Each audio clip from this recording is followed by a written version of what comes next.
Hello everyone, it is Luke here with Luke Plays to Earn. This is pretty awesome here. I'm so glad that we could be live for our first Zensports tournament for our rookie esports league. It's going to be amazing. A $1,000 prize pool on the line over 8 weeks. We're pretty hyped about it. And with me today, starting off, Game Boy Ali. What's up? What's good?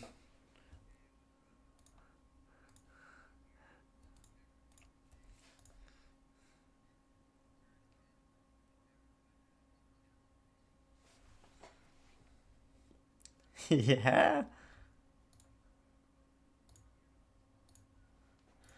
Yeah, baby. Yeah, I mean, we'll talk about some of them. I'm pretty hyped. I don't know as many players as you do, but I've done a little research because this is day 2 of the, anytime tournament. So I've had a chance to look at some players. Maybe we'll create some storylines. But before we get started, Ali, just a little introduce yourself maybe. I know you're a streamer on Twitch, but I don't know how many people follow you who are watching or here right now. So give a little pump to your channel maybe. tell them who you are.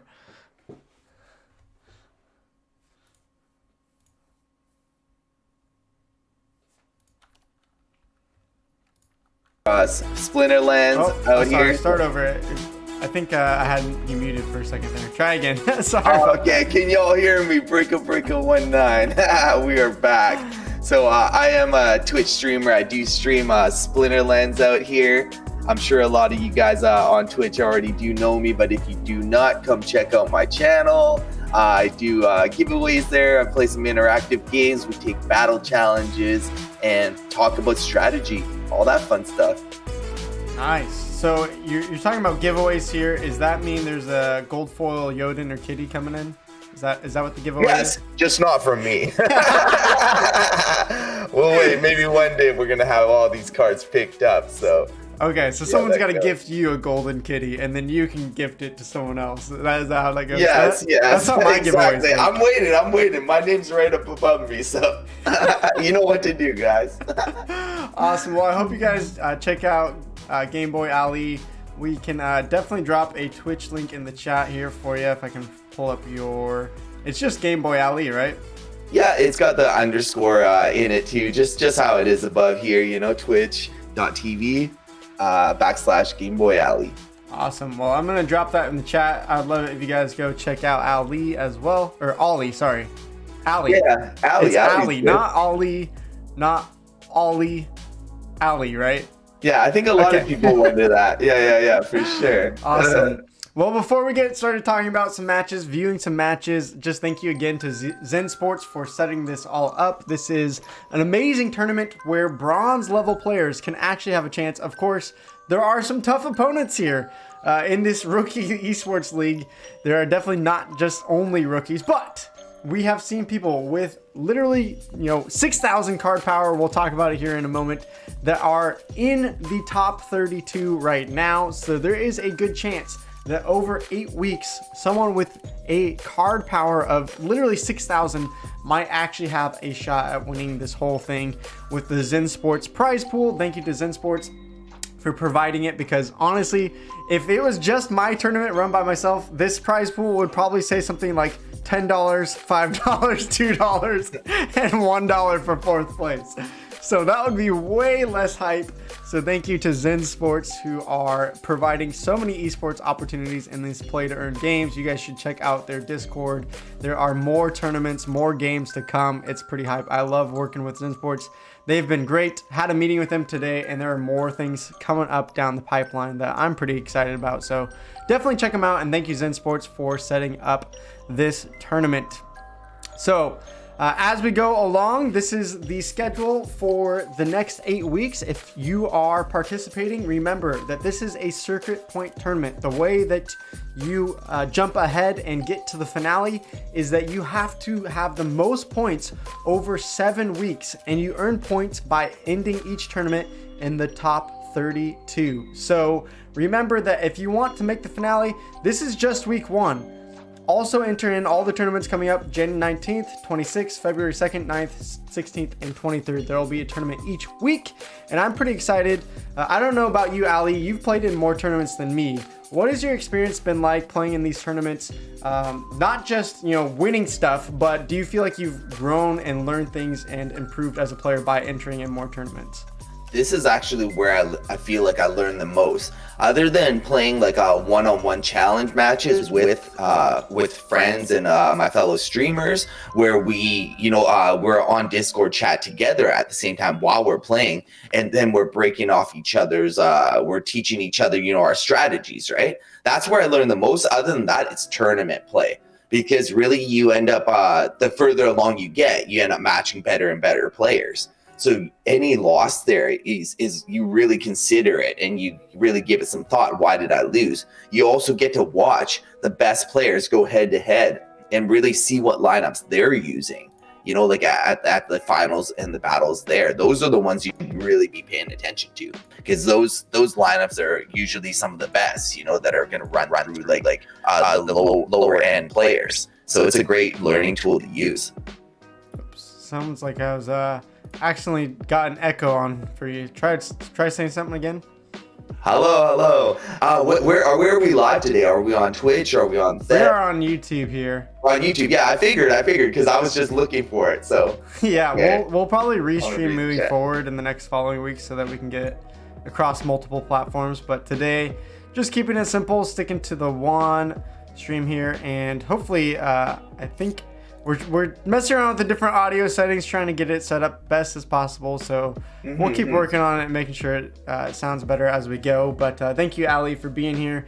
And I totally agree with you. The more tournaments I've played in, it's higher level competition, which, yes, it means you're probably going to get your butt kicked the first couple tournaments, going in as a player with, even though it's a bronze level tournament, there are people that, even though they're being capped with bronze level, no legendaries, there's some players that have been playing probably for years and still know some of these strategies, even with the new Chaos Legion cards. So I definitely agree, Ali. Just watching some of the matches, I have definitely gained some new perspective on the game, even at a bronze level.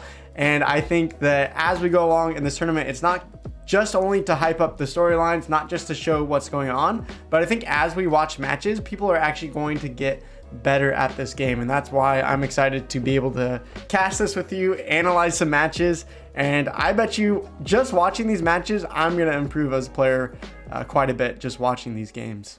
Definitely.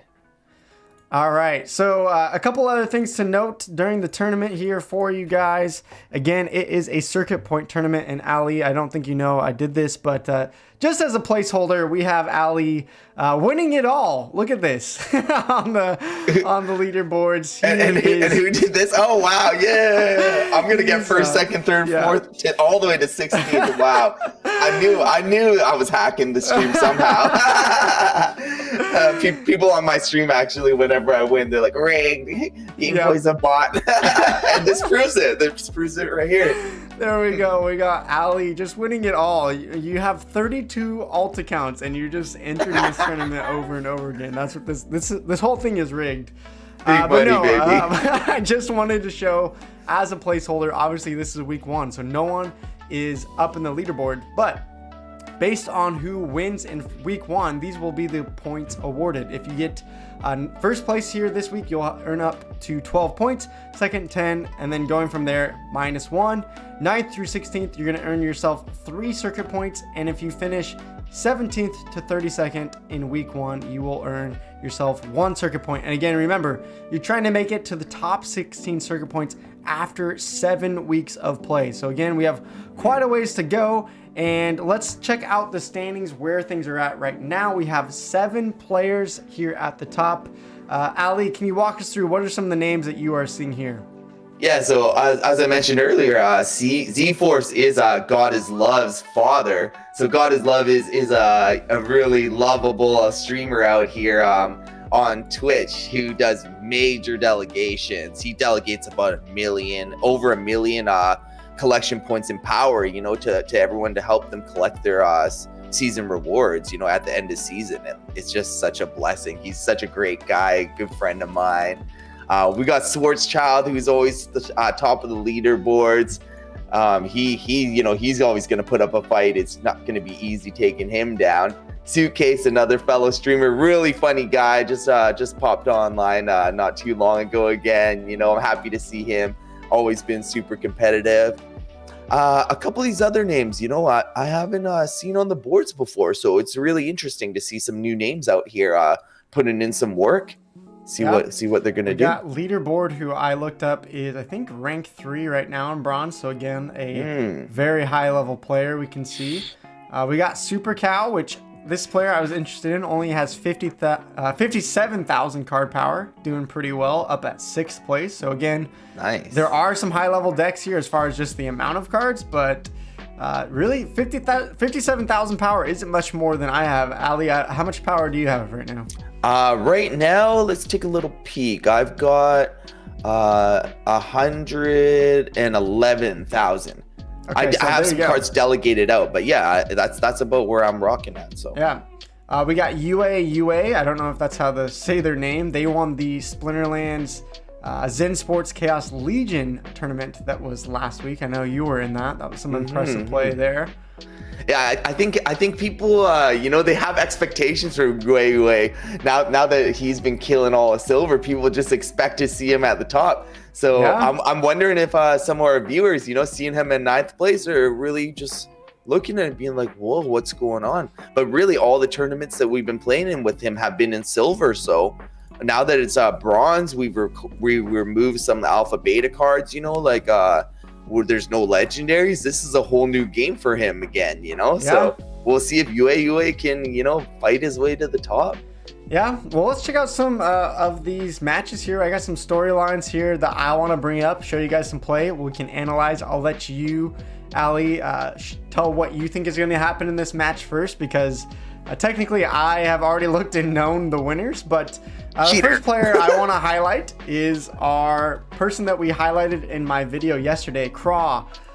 Literally, this person has 6,000 power yesterday, maybe rented some more. I don't know if that's for end of season or for the tournament, but 13,000 power. Again, this is nothing. That's less than a silver level deck. And right now, they were 9th place yesterday, falling back to 28th, but still in the top 32 to earn circuit points. So I just want to show you a match here, because I think it's fun here. And let's see if we can get our first match hyped up here. So Ali, we're seeing Zensports. We're seeing the Kelia versus the Delwyn here in this first matchup. And it is let's get the rule sets going. A poison and a blast. So this is Ali, or sorry, Ali, no, you are Ali. This is Craw, a player with less than a silver deck, versus Z-Force, who you already talked about, is God is Love's dad with a champion level deck. Analyze this matchup. Who do you think is taking this one? Okay, let's take a little look here. So we do see we got Delawin. Well, now we're back to the screen. I was like, well, I did see something for a second. So we got Delawin. So he's gonna buff all of these magic guys over here, right? And let's take a look at their speed. This is the thing, is Kelia is gonna give them a little speed. Like, I mean, they are gonna get 2 shield also, which is going to be good to protect them from, like, hopefully the first initial blast. Well, unfortunately, it's all magic damage on the other team, so the shielding isn't really going to do much. No. You're talking about the other team. I'm talking about the Delawin team. The Delawin team is going to get that shield that's going to protect him from the Kelia team, right? Which is great. And, like, getting all that magic buff, they need to annihilate him in the first turn, but all that magic should be melting through. Yeah, it's almost an interesting take, because you got the full magic damage with low health in a poison match versus Craw, who is playing more of a, I just want to survive the poison. And this is the thing, it's like like Z-Force, his team has so much magic, but will they be able to attack, in between the right time of the sea monster healing? Because sea monsters gonna get a heal off somewhere in between, and just as long as they hit like a couple of their shots with blast, like, they might be able to melt through. At first look, it looks like Z-Force is gonna win, But then you take into account the poison, like you know, Z-Force doesn't have that much health. The poison is gonna do a lot of damage, and with that blast, all they need to hit again, you know, like their opportunity hitter on Craw's team is gonna, you know, he's gonna really do some damage because he's gonna hit first. He's gonna be the fastest character out of everybody. So this should be an interesting match. You gotta pick someone. Oh man, I think I'm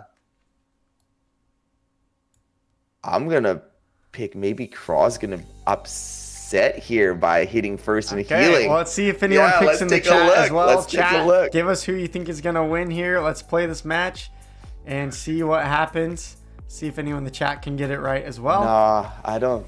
It's gonna be a close one, I can tell you that. We'll go double speed here, slow it down a little bit. Yeah. Oh yeah, that. See, there comes that, and these blast hits are gonna be dirty. All right, yep, here we go.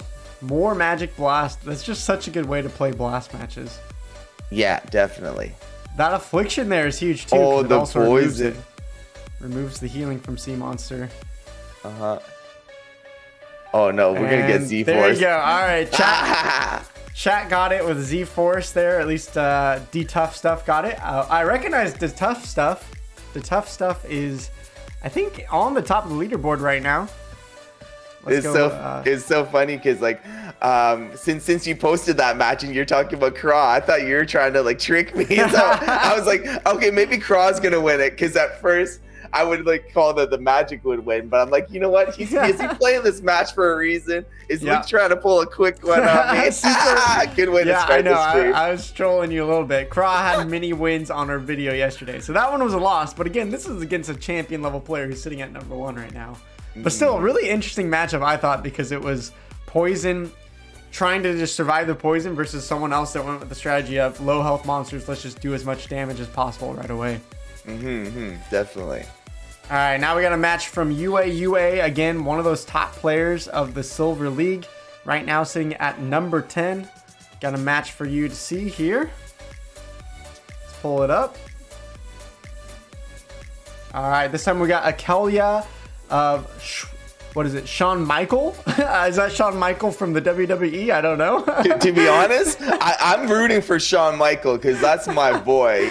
Whenever we see each other on the stream, you know, we call each other, it's like, oh, hey, friend, because we used to go on Maui's stream, and he used to have this friend game that you could play on there. So anytime that you won a prize, you could give a prize to your friend also.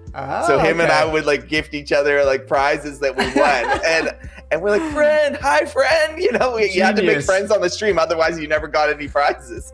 All right, well, is your friend gonna take down Uaua, the #1 silver player? What's your thoughts? This is an equalizer battle with no armor, so the Kelia armor isn't gonna take effect here.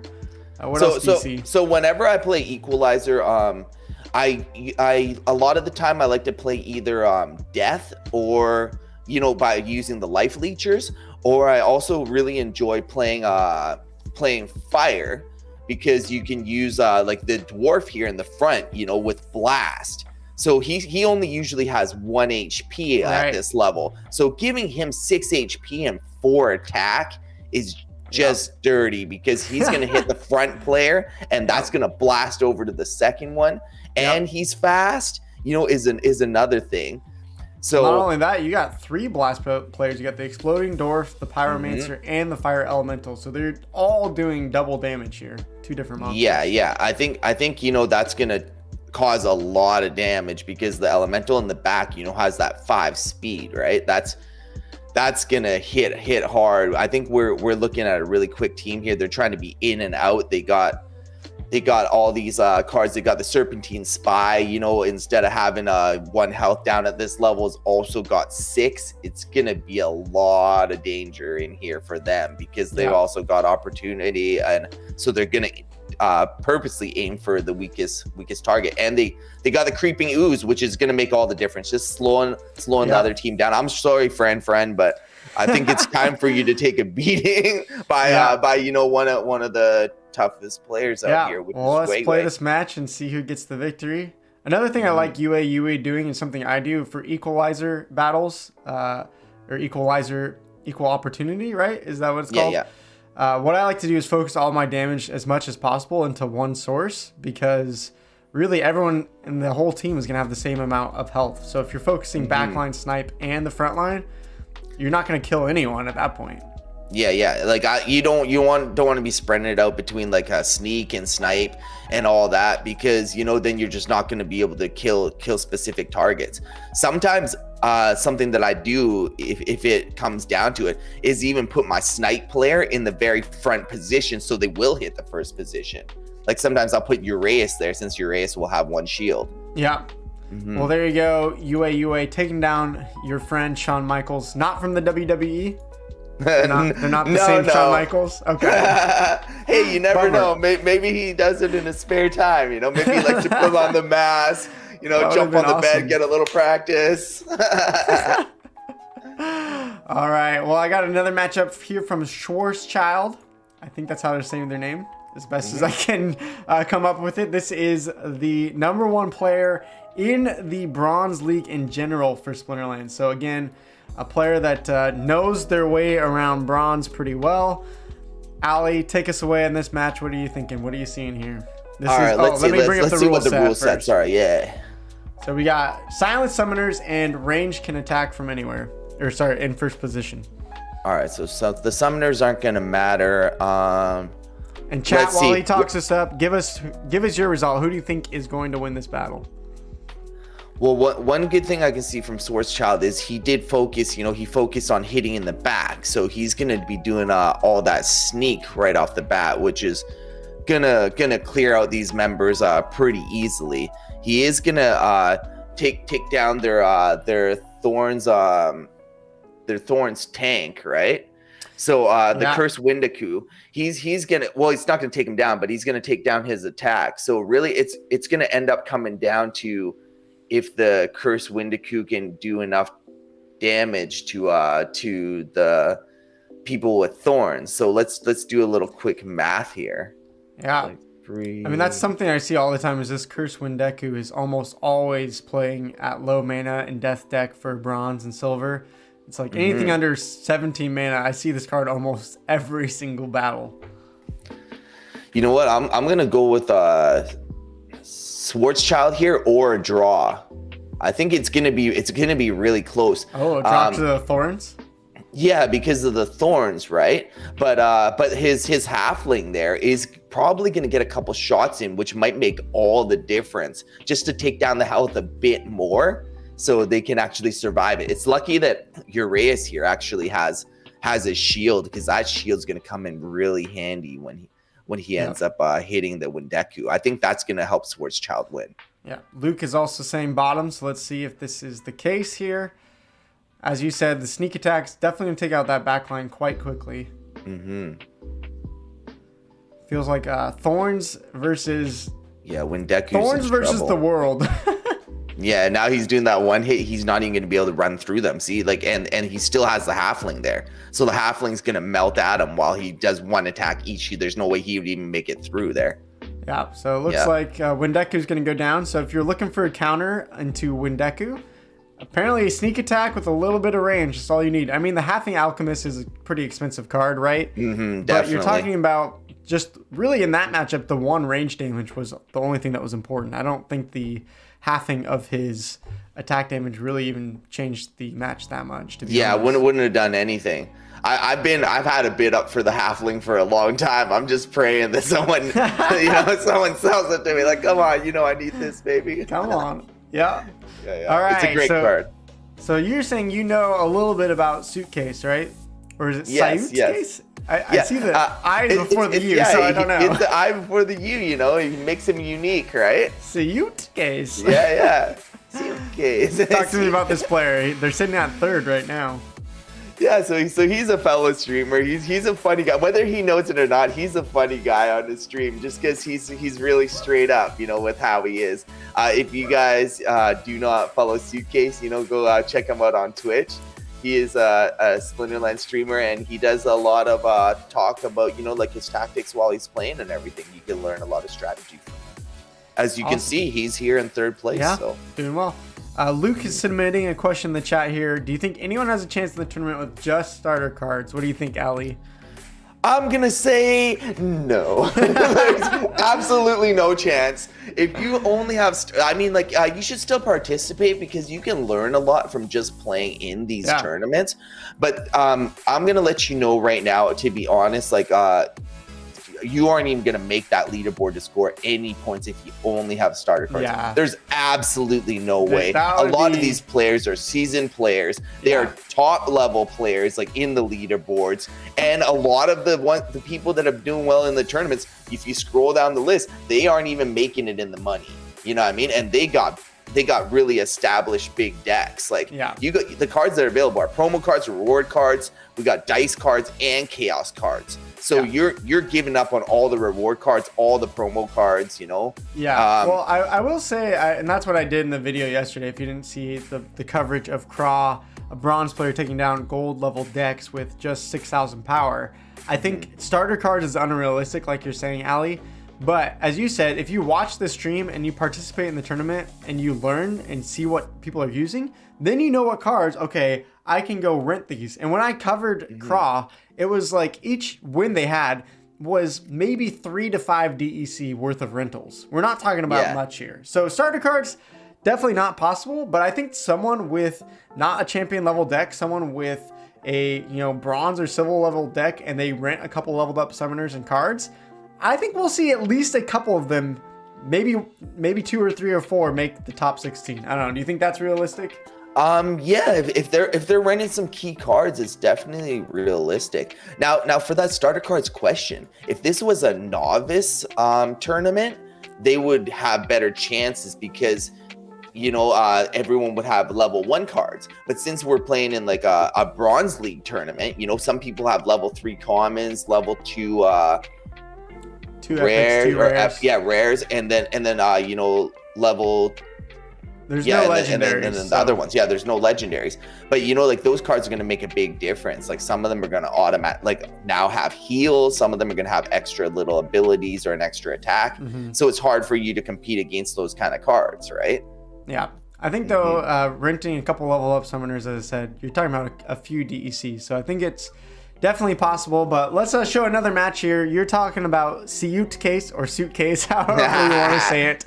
And I got a hype matchup here. We're talking about low-level players. Super Cow here is a player that's 6th right now with 57,000 card power, so not crazy. And we actually have a matchup here between Suitcase and Super Cow. So I think this one's pretty hype to watch. I'm going to pull it up here so that we can analyze and see who takes down who. Is it the Suitcase or is it the Super Cow? Which again, both names I'm pretty in love with. Which name do you like more there, Ali? You got Super Cow or Suitcase? I love you, Suitcase, but Super Cow is like, I just picture this big cow like with a cape on flying across the air, you know what I mean? Like, how could you not be happy about a Super Cow, I'm gonna milk it for all it's worth.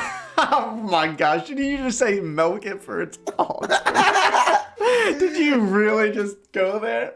For sure, man, for sure. I'm waking up now, bro. I'm waking up. The jokes are coming. Ali is here. He's awake. He's alive, guys. All right. So, number 3 player right now in the tournament versus number 6. Here we go. Little League, no armor, 19 mana. Every deck available besides life. What are you seeing in this matchup? I'm seeing, that they're using this healer. See, like at level 2, the Zenith Monk. Yeah, the Zenith Monk, that's his name. So the Zenith Monk here gets heal, right? So this is actually something that I battle with all the time, is when I'm playing these like Little League, because I like to play fire a lot, is to choose the Zenith Monk or to choose the fire card that has the shield in the front. Platoon here. Yeah, exactly. So the Antoid platoon. These two are ones that I'm always battling on using because I'm like, oh, do I want just like a little more heal or do I want to stop them? Hopefully they're going to use melee or archers, and then, you can really like negate a lot of that damage. So since there is no shields here, Because the Antoid usually has some shield. Is that correct? Right. Yeah, it usually does, has right? 2 shield on it. Yeah. So when I look at that, I'm like, you know what? I might have picked the Zenith Monk here in between, because if Suitcase picked the Zenith Monk, it would have had 2 attack also. You know what I mean? So it's kind of hard to say. Obviously, you can see that Super Cow is using all melee. You know, so yeah, it could be more effective. But you know, which one do you end up thinking is better? Do you have a preference between these 2 cards? Yeah, I don't know. I'm interested to hear in the chat who you guys think is gonna win. I already know who's gonna win, so I'm not gonna say. But Ali, who's your prediction here? You got, as you said, a team with some heal. Both teams have reach, and then we have both teams with opportunity and sneak. Well, we can see Suitcase over here is going to be doing some more damage. But one thing that's going to happen is Suitcase is going to be hitting first with Serpentine Spy. So Serpentine Spy is going to kill the chicken, right? And then the next question you really have is the Uraeus. Which Uraeus is going to hit first? Yeah, that's going to change the question. I think that's going to change a lot. Oh, and Super Cow is actually about to boost. Did he already get his boost of the attack? No, both. Okay, I think if you press play for half a second, there we go. Now we can see. Now this makes a difference. You know what I mean? This makes a big difference. So, well, you're talking about which Uraeus is going to hit first. There is the creeping ooze here on Suitcase. Yeah. Oh, so, you know what? I think Suitcase. So a lot of people are saying bottom ooze. Yeah, yep, bottom is gonna do it. So let's play and see if chat is right here. Yeah. Because if he kills that Uraeus, that's a whole other card down. Yeah, yep, like that ooze made all the difference right there. There's still have the heal in the front line though. Yep. Their tank does go down to the opportunity. Yeah, no, it's going to be Suitcase. It's like, you know, the opportunity is going to hit the chicken, if anything. Yeah, and it didn't even make it there. Yep, there you go. So I think definitely right there, that's a lesson of speed can make the difference. Just having it ooze, which again, that one's a level 3, but a level 1 ooze is really not that different. And that's, you know, less than half a DEC to rent. So if you don't have that card, why aren't you renting it? That's my take, you know? The ooze in Little League is great because Little League, the cards usually don't have too much health, right? So really speed is a huge factor. If your whole team can hit first, you can say goodnight to the other one. We'll just say goodnight. All right. Well, let's see. Should we have our shame or fame moment here? I see someone in the chat, and I know that they are. I have a battle pulled up from them already. Should we do it to them? Yeah, let's do it. Let's get it rocking. It's gonna feature the tough stuff, so hopefully they're ready to see one of their own battles. Don't spoil it to tough stuff. See if people can predict whether you're gonna get it right or get it wrong. This is definitely a for shame or for glory, for fame. Here we got the tough stuff playing the Tarsa versus Vendettalts, I think is how to say their name. Rocking the Ouster. Let's pull up the rule set and see, Ali, who you think is going to win this match. We got back to basics, so no abilities, and we have reverse speed. What you thinking? Reverse speed. Let's see. Chat as well. Also, who do you think is going to win this one? That reflect is going to end up hurting. That's for sure. Guarantee that. That's 13 health in the front. You know, that's going to take a while to melt through. You handpicked these for a reason, which is awesome. And I love it. It's not easy because I think using back to basics, people love to load up on magic damage because there's no counter to it besides the summoner itself. I definitely like using that. You know what? Even though they're going to get reflected on, how long is that going to take them to die? Yeah, this one's not clear cut. No, it's not. But you know what? I still think. We got Chaw, Mr. Chaw saying death wins in the chat. The tough stuff is here in the chat and says, I don't remember how this went. You know, he doesn't even remember. See, and he's looking at himself, so it's like for us to guess. I'm gonna say that the tough stuff is gonna win it because of his tank in the front. Is really gonna be able to take some of that damage while you know we got the Grenadier in the back, you know, doing that 2 damage is big too, right? Yeah, having a level 2 there instead of the level 1 for the extra range, pretty big. You know what? I'm gonna change. I'm gonna say Vendetta's gonna win. Okay, so we got 2 Vendetta. I'm gonna go Vendetta. We're gonna go 2 Death for Team. the Death deck. 3 now in the chat for Death deck, and someone else says too tough to call. So let's see what happens here. Death's gonna call. Death's gonna make this. So as you're saying, we're gonna see a lot of magic reflect coming in. Yeah. It's gonna be deadly. Oh, here he comes, because they're doing a lot of magic damage melting through. Are they gonna make it? Yeah, the only problem is the tanks are going down. Yeah. That tank is oh, we're dead. Magic Death is definitely dead. Yeah. Death is dead for sure. It's not gonna make it. I don't know if they have a little bit of magic reflect left. Oh, I don't know, man. It's getting close. No, Death's dead for sure. No way Death's gonna make it through this. No. All right, there we go. So we can see the win. The tough stuff in the chat. Congrats, you do take this one down. It was somewhat close. That's a good battle though, right? Yeah. But I think the lesson I learned in watching this one is, while it's important in back to basics to load up on magic damage, and even having a counter with Ulster was great, having that tank Tusk the Wide with, what was it, 13 health? That's pretty hard to shred through 13 health. It is. I've been seeing that card come up a little more and a little more. A lot of people kind of forget about this card because on the lower level it only has 1 attack.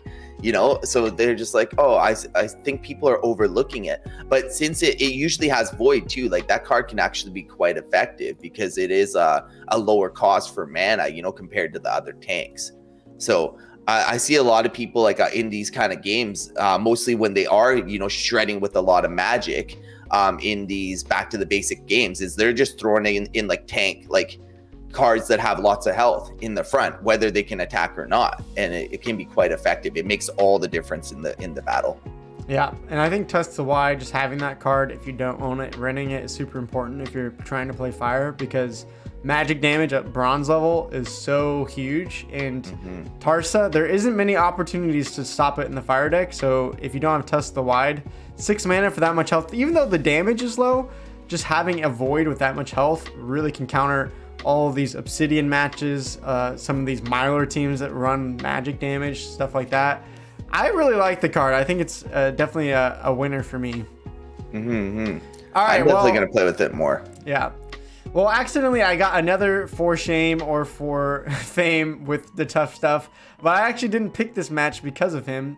I wanted to show off a match from Leaderboard, because Leaderboard is number 3 in the bronze league here. So we have a player, we have number 1 and number 3 bronze players overall in this tournament killing it right now, which makes sense. So here we go. We got almost, what's funny, a mirror matchup. Yeah, I don't even know if you're gonna be able match. to predict, because it's in rage, no range damage, and both of them choosing Milo here. Almost exactly the same. The only thing that's different is the chicken placement. So yeah, and you think that makes a difference? They're all. It is going to make a difference, and this is going to be the issue. Is that actually, since they're all leveled up at the same level, it's actually going to roll the dice like in its algorithm to choose who is going to hit first. See, this is the thing, is there's actually like if they had any cards that were a level higher, the higher level card of the same card would actually strike first, even if they had the same speed. Yeah, but since everything is the exact same level here, which honestly, this match should probably be a draw. Pick and choose itself. Yeah, it should have been a draw, because literally the only thing that's different is chicken. If someone had swapped their chicken to where it would have been exact same team, complete draw. You know what though? I kind of like that it doesn't do that because of the speed. A lot of the time, I don't put my chicken in the front position if my second card has a quick, fast speed and should be able to strike first before it get attacked by any of the enemy cards. Like let's say if I had a card that had like 5 speed or something at the first position, I most of the time won't put a chicken in front of it because it's gonna miss its first turn. Yeah. Yeah. Well, apparently a lot of people in the chat are saying bottom wins. Do you agree?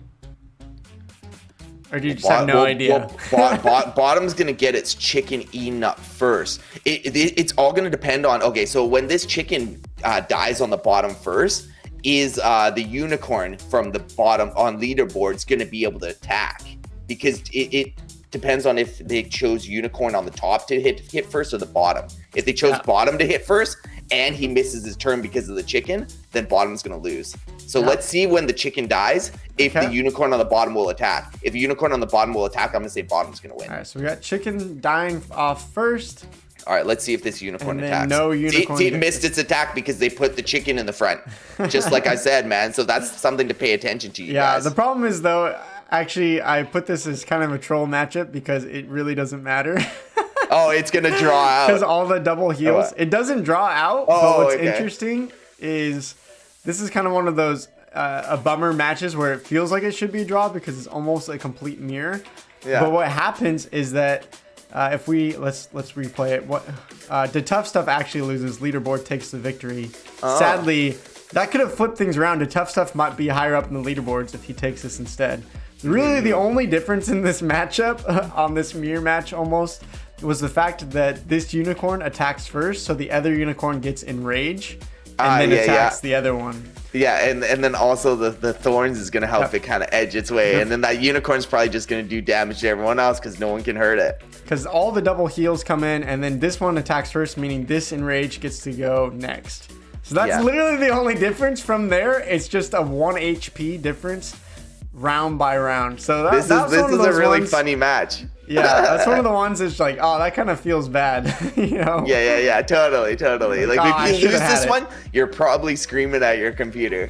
Yeah, so the tough stuff, sorry about that one. He says in the chat, I was hoping on the roll I wasn't going to hit first. Yeah.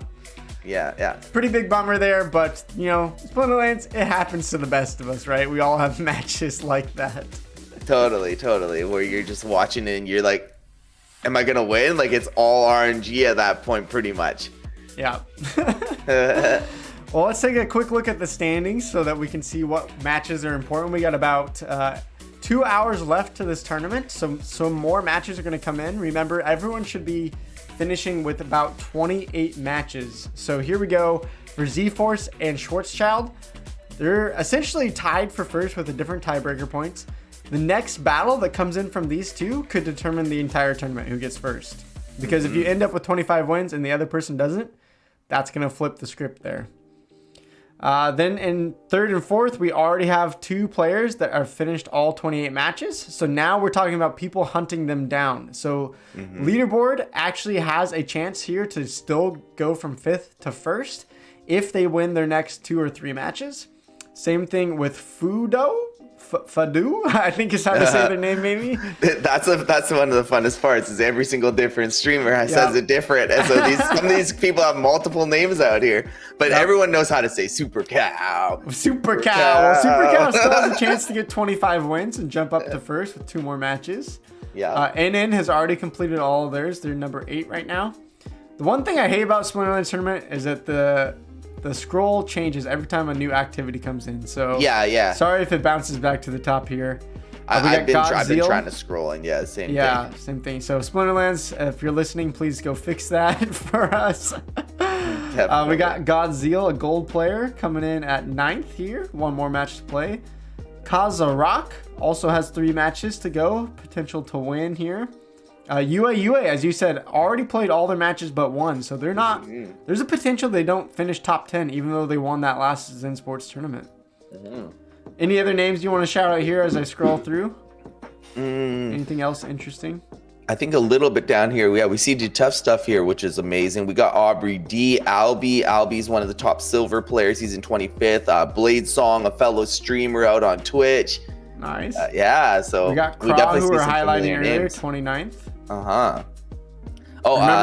Their sec, that is Silent Necrosis on Twitch, so I'm gonna give him a shout out. There you go. Loosest Goose is Loose Mick Goose. These are all streamers out here, so we see a lot of streamers. He is the loosest goose out there, And remember, top 32 is the breaking point for earning circuit points. So if you're at 33, 34, 35, you better hope you win a couple last matches to push in there. Although it looks like your friend Loose Goose, I think, what is that? That's 28 matches already, so they don't have a chance, unfortunately, to push for the top 32. I don't know if you recognize any other names so coming in. every let's go over this really quick. So every week the top 32 score some points towards this leaderboard. So if you remember, Ali, you are the champion right now. Yeah, you can see. I haven't even finished my matches yet. You can see this is just placeholder names, but we'll be tracking everyone who has the top points. If you get 17th through 32nd, that's 1 point each. 9th through 16th, that would mean you're earning 3 points in this tournament. And then if you're 1st through 8th, that's increasingly more points for each position. So the higher you can go each tournament throughout this 7 weeks will give you more circuit points, and the top 16 circuit points by the end of that February 25th tournament. That's when we decide who's making that finale best of 5 for that giant fat $1,000 prize pool from Zensports. So that's what's on the line here, Ali, as we move forward throughout the next couple weeks. Yeah, I don't think anyone's done like a circuit type tournament yet, so this is very exciting. It's more of a marathon, you know, that you're running, see who has the stamina to keep doing well consistently, right? Well, one of the things I'm excited for as we learn about these players, as we watch them, is I think there will be people, because it's 7 weeks long, that maybe week 1, week 2, they just get absolutely destroyed. We never hear their name. They finish, 400th place in the tournament, don't even make it to day 2. And maybe they learn enough by week 4, week 5, that they're actually earning points. And who knows, they might surprise us with this underdog come from behind story in the last couple weeks to qualify for that finale. Definitely. So that's what I'm excited about. You know, and as people play in these, because it is a different kind of tournament, you know, with what kind of cards are available and whatnot. I know some of my favorite cards are missing that I actually use as a crutch, you know, that I lean on a lot, right? So as people get more and more used to these kind of like rule sets and settings and watching some of these matches, they might have different strategies for the next one. It's going to be very interesting to see who's learning from this, and the people that aren't learning anything new might get left in the dust like the weeks that come. Yeah, it's going to be really interesting. Well, let's do a quick, fun little break with a quiz question, and then we'll take an actual break here. So, Ali, I want to know from you, and then I'm going to run a poll in the YouTube chat. Favorite new Chaos Legion summoner, not counting Quicks because he's a legendary. So we got Sloan, Tarsa, Kelia, Thaddeus, and Obsidian so far. Which one are your favorites? I'm probably going to remove Sloan out of the quiz poll because I can only use 4, and he's the cheapest on the market. So I'm just assuming that that's people saying that they don't like him that much. So out of your 4, who are you going to be picking? And I'm going to put it in the chat here as well. So out of these 4, I'm personally playing in a silver level, like in Silver League. I'm going to choose Kelia.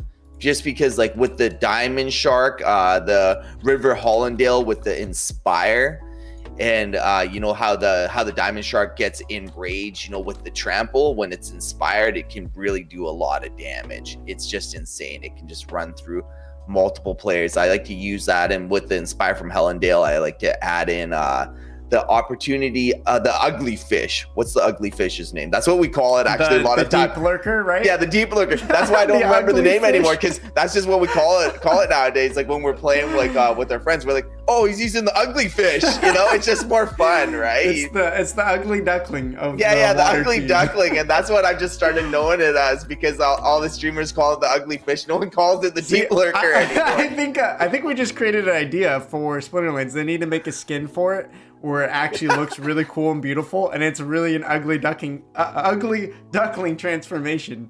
Yeah. I am really hoping that they're going to do some skins for some of these newer cards, because I think that was a great idea, you know, for what they did before, and I would love that, because the art is just like, wow, it's just amazing. But yeah, hands down, Kelia, okay. No problem.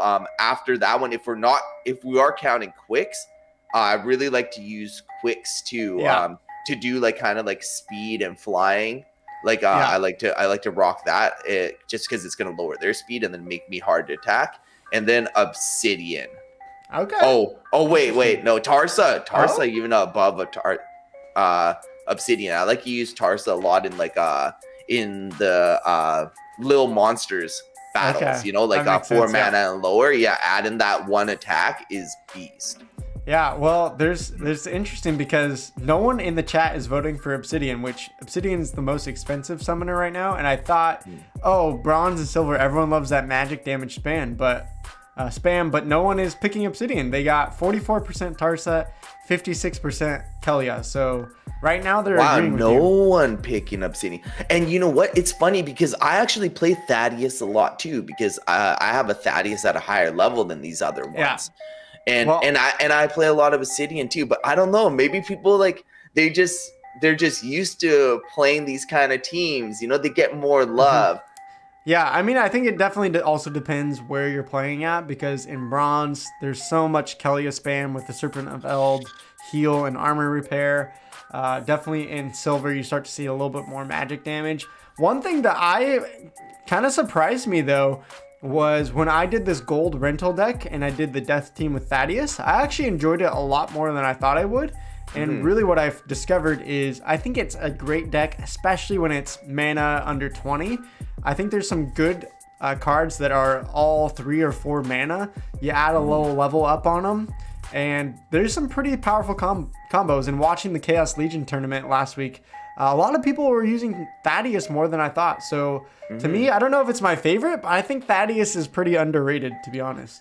Yeah, Curse Wendeku is great. It really depends on you know, what your enemy's playing, right? Like if they're playing a lot of magic, you see that they're magic spamming their face off. It's like, go ahead and choose Thaddeus. You know, take down their magic attack and just watch them not be able to, you know, do enough damage on you. It's great. Yeah. Well, the more votes are coming in. Kelia, your favorite is definitely by far in the lead, 53%. Wow, that's a huge majority. Yeah, Followed up by Tarsa at 26%. Thaddeus now has 16%, and Obsidian has at least 1 vote at 5%. So let's see what the chat says. Lucas saying Kelia. They use some Kelia plus Magic, the Wavesmith, and Pixie. That's a good combo. We got Jerio saying, great to see Game Boy Ali. So apparently Jerio probably watches you, I'm guessing. What's up? Thank you so much for dropping by. Any says Obsidian can be countered easily if timed right. I agree. As we were saying. I really like how Annie said that. And I think that's why you don't see Obsidian or Thaddeus being chosen the most, because those two kind of like combat each other, you know, and like water and fire are kind of like in the middle, you know what I mean? Because let's say that you did pick Obsidian and then someone picks Thaddeus.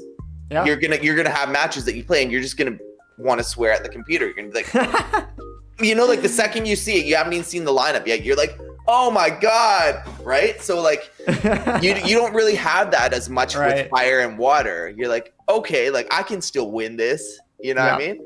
Yeah, so I think you're right. And the tough stuff in the chat saying the water kit with Alric was easier to fit than Obsidian, since a lot of the magic cards with Obsidian cost higher mana. I feel that as well. It's like when you're trying to fit an Obsidian team and you have 23 mana, you're just like, okay, well, I picked my Unicorn for 8. I picked my Summoner for 4, that's 12. And then I picked the Goblin Psychic for 6 mana to heal. And you're like, well, I got 5 mana left over. What do I do? Yeah. I think a lot of people would even prefer, like, even if they didn't have Alric, to use Delawin with the water magic team. Yeah.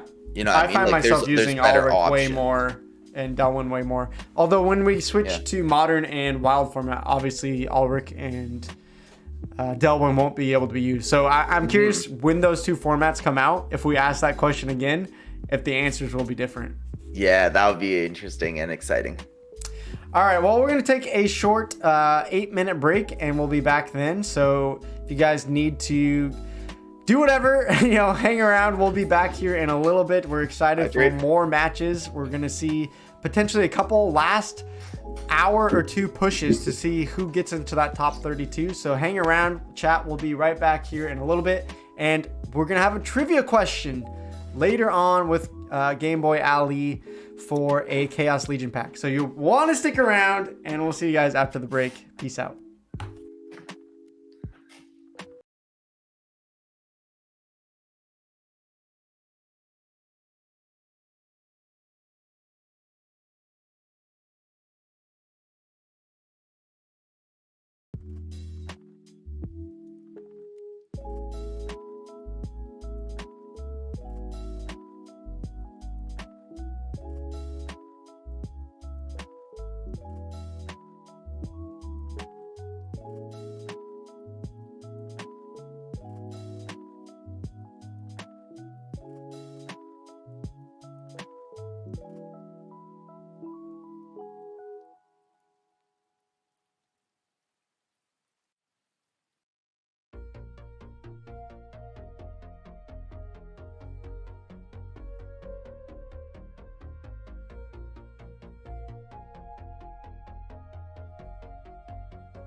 All right, what's up, everybody? We are back from the break here, covering more of this excellent Zensports Rookie Esports League, where over 8 weeks, $1,000 is on the line, which is pretty crazy. I have not played in many tournaments as a low-level player that can actually win a decent chunk of money.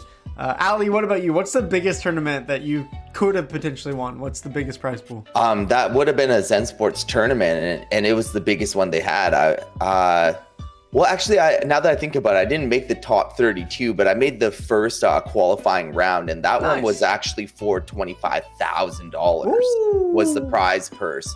So I think I just got knocked out of like the last one. I remember to make it into like the first qualifier, I actually beat one of the top level players in there, which was like Albie. But then to get into the second qualifying for the final 32, he actually knocked me out there and killed me. So that was a GG. But other than that, I played in many of these Zensports tournaments. I played in the most recent one, where I ended up placing 7th. Mm-hmm. And I was lucky enough, to have some cards delegated to me, since it's not like past the public sale yet, so I don't have everything up to like Silver League for Chaos Legion. Right. But I had Infidel 1258 and Luthien lend me a gang load of cards to really like help me compete. So that was a blessing there. Yeah, I mean, that's a good tournament strategy. Just go ask other people for cards. ask your friends. Make some friends out here in the community. There's a lot of friendly people. Yeah. And if you can get that help, it's going to benefit you a lot, because one level of a card can make all the difference. No, like, I mean, that's really wise, because, I talk about renting all the time, but I think you're right. If you just hang out in people's Discords, there's probably lots of people that played this game when cards were, like, I think Dwayne said they're less than a cent, right? And so there's all these people that have not only a champion level deck, but they also probably have a gold level deck and a silver level deck that they could just delegate to you if you're like, hey, I'm your friend now. We've made a connection. I've been in your community for a while, and let me enter in this tournament. Would you mind delegating me some cards, right? I think that's pretty smart. Yeah, definitely. Some people are really willing to help, mostly if it's just for a tournament, or just for a day, right?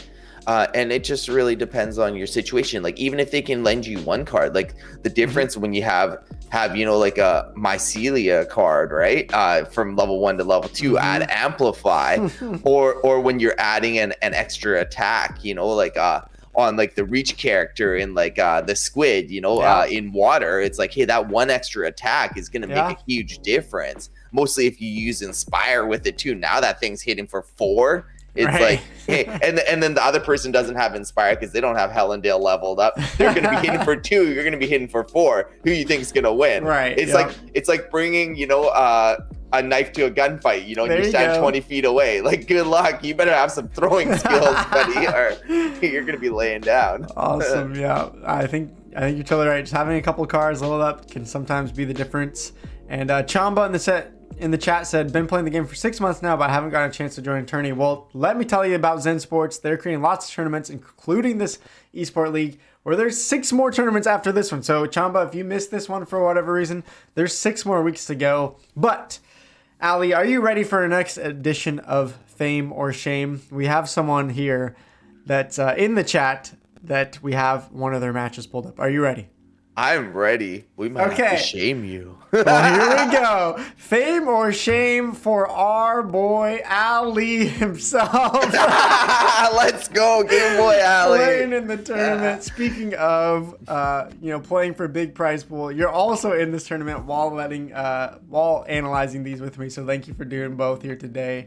And because you probably already know what happens in this one, let me see if I pulled up 2 different matches of yours actually, and I don't remember which one won or not. So this is a battle that I really love seeing, because this is against Oh My God, which is actually a streamer also on Twitch. So Oh My God is actually a really good player. He is always like discussing tactics and whatnot, like on his stream. I actually watch his stream and have learned from him in general. and he's been nice enough to delegate me cards to get me to higher end of season 2. So this is one of my good buddies. I appreciate him a lot. And this battle is a fun one. You know, it says Magic has a hit through armor. Yeah. So as you can see, we both prepared for that a little bit by using armor in the front position there. Yeah, it looks like you had life, death, dragon, and earth set up for you guys, and it's really interesting. I was just saying to someone in the chat, I think it was Luke, that the only time I go for General Sloan is usually when it's 40 mana or above. Some of those high mana matches, you can fit a lot of strong cards here. You can see all of these cards are going to have 3 or 4 range damage on them. The only thing is you have some leveled up cards here, so this is interesting that you went for the death deck even with weak magic here. The fact that you have the Gorladon is pretty helpful here, because these high range damages are going to shred through your Goblin mech pretty quickly here. So that's the only thing I'm worried about, is you need to kill off their tank in round 1. And then maybe you'll have a chance round 2 if the Gorladon will survive long enough that you can sneak attack. I think something important here for people to know is, like, when you do play that General Sloan deck, a card that really complements it really well is either the Creeping Ooze or the magic card that actually puts slow too, since all these archers are usually like a little bit slower in their attack. If you can get your attacks off with the boost, you're going to do a lot of damage. You do want to hit first, because they are the archers are a little squishy. That's why it's great to put the taunt card in the front. Yeah, I think I might actually predict here. Let's see what the chat thinks. I think I'm going to predict an Ali win here, because the only thing I don't like about this life deck is after you kill this taunt, which the taunt is great to absorb damage for 1 round, but usually because all the damage has to focus on it, you're usually not going to survive a second round. And then here, you're not going to have a secondary tank. The Ooze is going to die quickly, and then you're going to lose all that damage from this Silver Shield Sheriff because it's not range can attack from the first position, which I think they're trying to think, okay, let's put this guy second or third so that he can be kind of this pseudo tank, but then he loses all of his damage. So if I was this team, I like this backline here, but maybe this is an opportunity where I would have snuck in a secondary tank either with reach or magic damage, or just even maybe no damage for this first round, because your shield bearer is going to die off quickly. So that's why I'm picking you. Let's see if we're right here. Chat says chat isn't guessing yet, so we'll see. Yeah, D Tough Stuff says he's got faith, but to be honest, I'm playing here to combat magic, and there was no magic, so Goblin that didn't mech help. goes down here actually, so that was not. I was thinking the Goblin mech would have done a little bit more, but I think you're right, that slow is pretty big, but you're gonna start shredding through that backline now. Oh, that was a big hit. Oh, yeah. Those hits are big. And with the blast and the dual hit. Yeah, you can see what happens here, you know? That really hurt me with going with Thaddeus I was there. wrong. That slow. You mentioned that slow. That slow was the difference there. Yeah, because those blast hits and stuff, it's going to do 4 damage and blast over 2. It really hurt a lot. Yeah, I'm actually quite surprised by that, picking the wrong one there. But again, I think I want to look at this for a second. I think if they didn't have an Ooze, there was a point in here where your speed was higher than theirs. So your Goblin mech should have got off an attack. There was a sneak attack that was ready, because if there wasn't the Ooze, you would have had more speed than them. But that Ooze, really, I think you're right, making the difference here with General Sloan. I like your thoughts there, Ali. Yeah, I always run it with Time Mage all the time. Like, as you can see, I didn't even get an attack off with my Goblin mech. Yeah, that really made the difference, because the Sheriff should have been moved into first here if that was the case. And then if the Sheriff cannot attack, you know, like that would have made a huge difference, right? Because then I could have maybe melted through him, and then their archer wouldn't even be able to attack in first position. So all right, well, that was really interesting. I love your tip there, because I wouldn't have thought about that difference, but the speed differential there I think is what made the difference. So R.I.P. to Ali. Sorry for the shame there. Don't look, guys. But hey, we got one more fame or shame with our fame or Game shame. Boy Why is it Ali me? twice Why in a me? row, because why not? And this one is And against here I am. Cat I'm like, let's the find Ghost. someone to shame. And here it's me. Cat the Ghost. Do you know who Cat the Ghost is? Have you ever heard this player before? Cat the Ghost, I have not, but I'm curious. To be honest, I've had nightmares of a cat eating my feet before. You know, when I was out in France, I was seeing this girl, and every single time I hung my feet off the bed, the cat would attack my feet, and you wouldn't see the cat coming. So I don't know. Like, I started having nightmares that the cat was eating my feet and stuff. So Cat the Ghost, I already don't like this player. I'm sorry if you're watching. Gosh. Okay, you terrify me. So I'm gonna say that I have no love for you. I'm just picturing this recurring nightmare that you have with this like little cute kitten here, just nibbling on your feet as you're trying to sleep, and that somehow wakes you up in terror. This little cat. Yeah, I'm in terror, and I woke up and I'm like putting my feet under the blanket. I'm like, "Where's the cat?" But you never saw the cat coming. Gosh. It was one of those cats that just like it liked to play with feet. That's all it liked to do. So it'd come from like under the couch and like just get you. You know what I mean? I'm like, "Oh God!"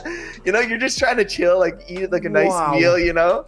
Yeah, man. That's beautiful. That's beautiful. Stuff. Well, besides this ghost cat potentially nibbling at your feet, let's take a look at the matchup here. I got goosebumps talking about this, man. All right, The most chat. Who scared do you I've been think all is day. gonna win? Who do you think is gonna win? We got Even Stevens, 26 mana. What I've been noticing is Mylor definitely winning a lot of matches here in Bronze. No surprise. People have talked about Mylor being quite OP for some time, especially with a heal here with the Wood Nymph. I'm trying to see what would even kill you here. Maybe if they had poison from the Bonesmith, but I don't think you get poison until Silver League. Yes, you get it in silver, so they Yeah, can't have it yet. so- but in that Silver League with that poison, that Bonesmith is used so much. It's such a great card.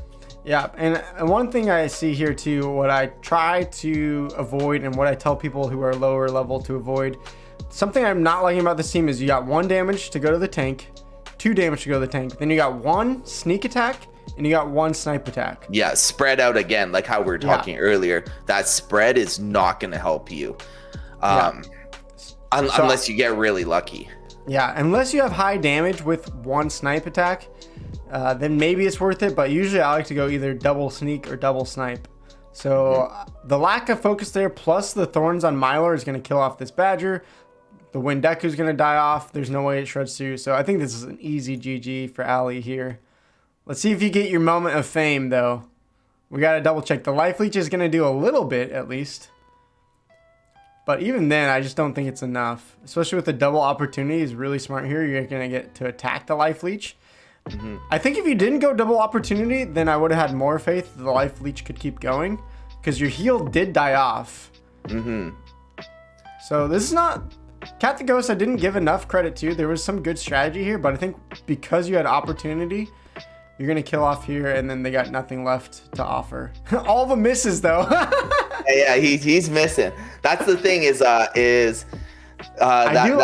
tank, you know, it has a lot of trouble hitting. But when you're playing reverse speed, that tank can be a beast. Oh, you know, then they're missing him all of a sudden. Yeah. It's a really good card. I've seen the Cat the Ghost for the last 5 plays, you know, played all like melee games. So I was guessing, you know, hey, he's gonna go melee, and that's what happened. So yeah, well, it was a good matchup. I think, as you said, Mylor pretty dang awesome here. Well, I got a hyped matchup here. So did I get the fame now? Yeah, you have both shame and fame. Fame and shame.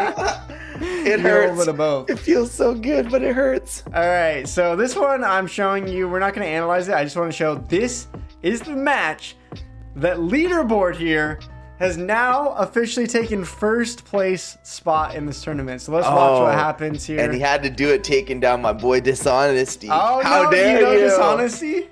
Yeah, Dishonesty's in all the streams, man. Really positive guy. Always a pleasure.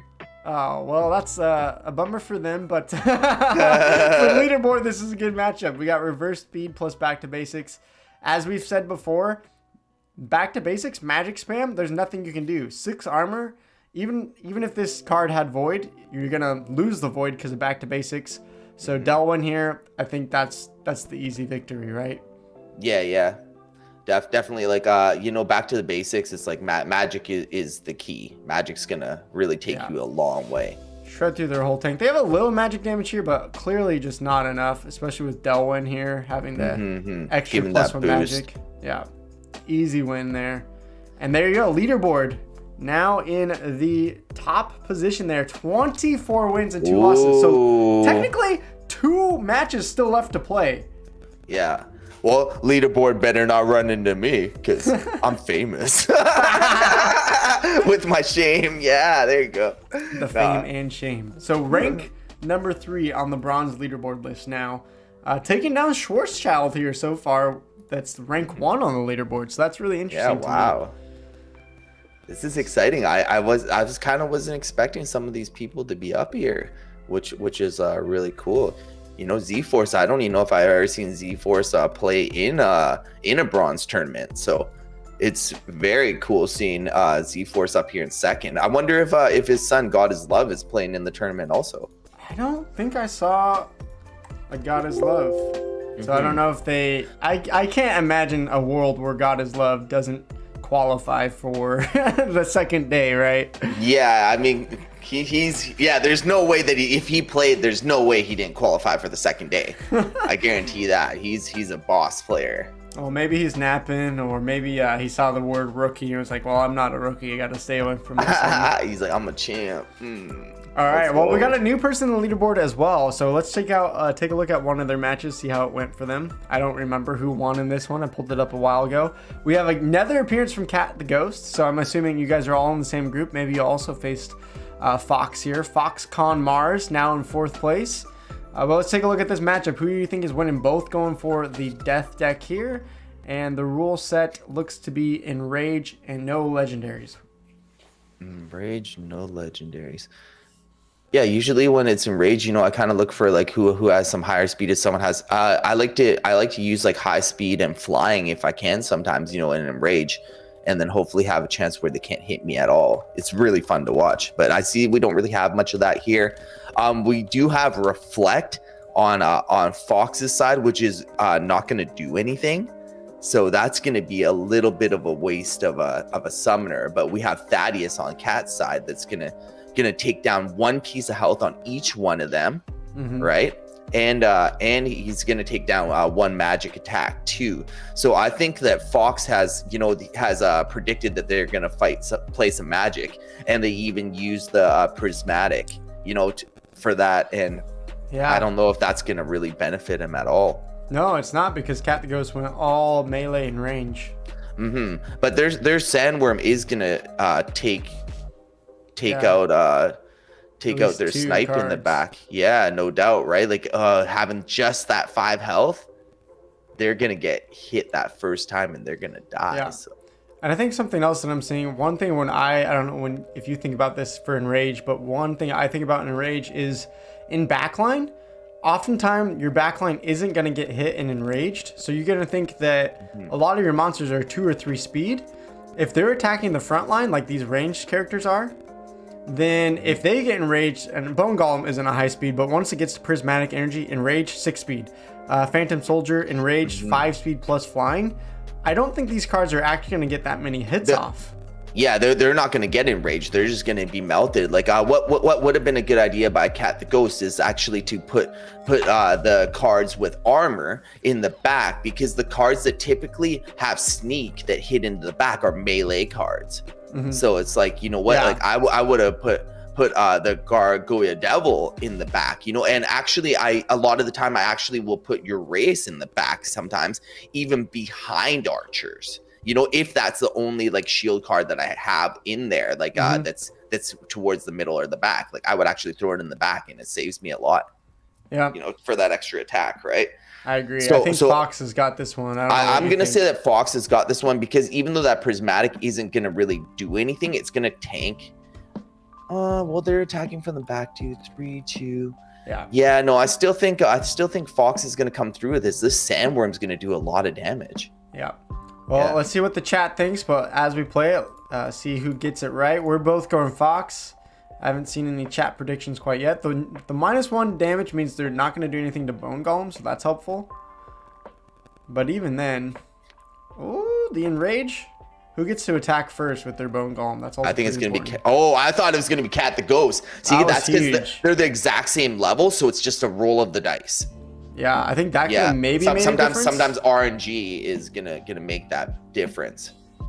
But yeah, he see, loses now the they Bone don't got Golem. any void. Now they're in a lot of trouble. Like, this magic is still gonna just start melting. Look at There that you go. Sandworm. Oh, Sandworm misses, but it doesn't matter. It's not gonna matter. Yeah, they also got two. Fox got 2 misses from the front line. As I was saying, with Enrage, you got to be careful about the backline people you put in, because often they're gonna have a huge chance to miss. Totally. So there you go, Fox taking that one.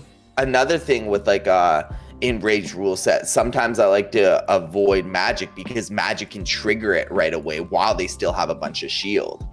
You know, so it's something that I take into consideration too, because right when magic hits them, because Enrage only starts triggering when you hit into the health, not into the shield.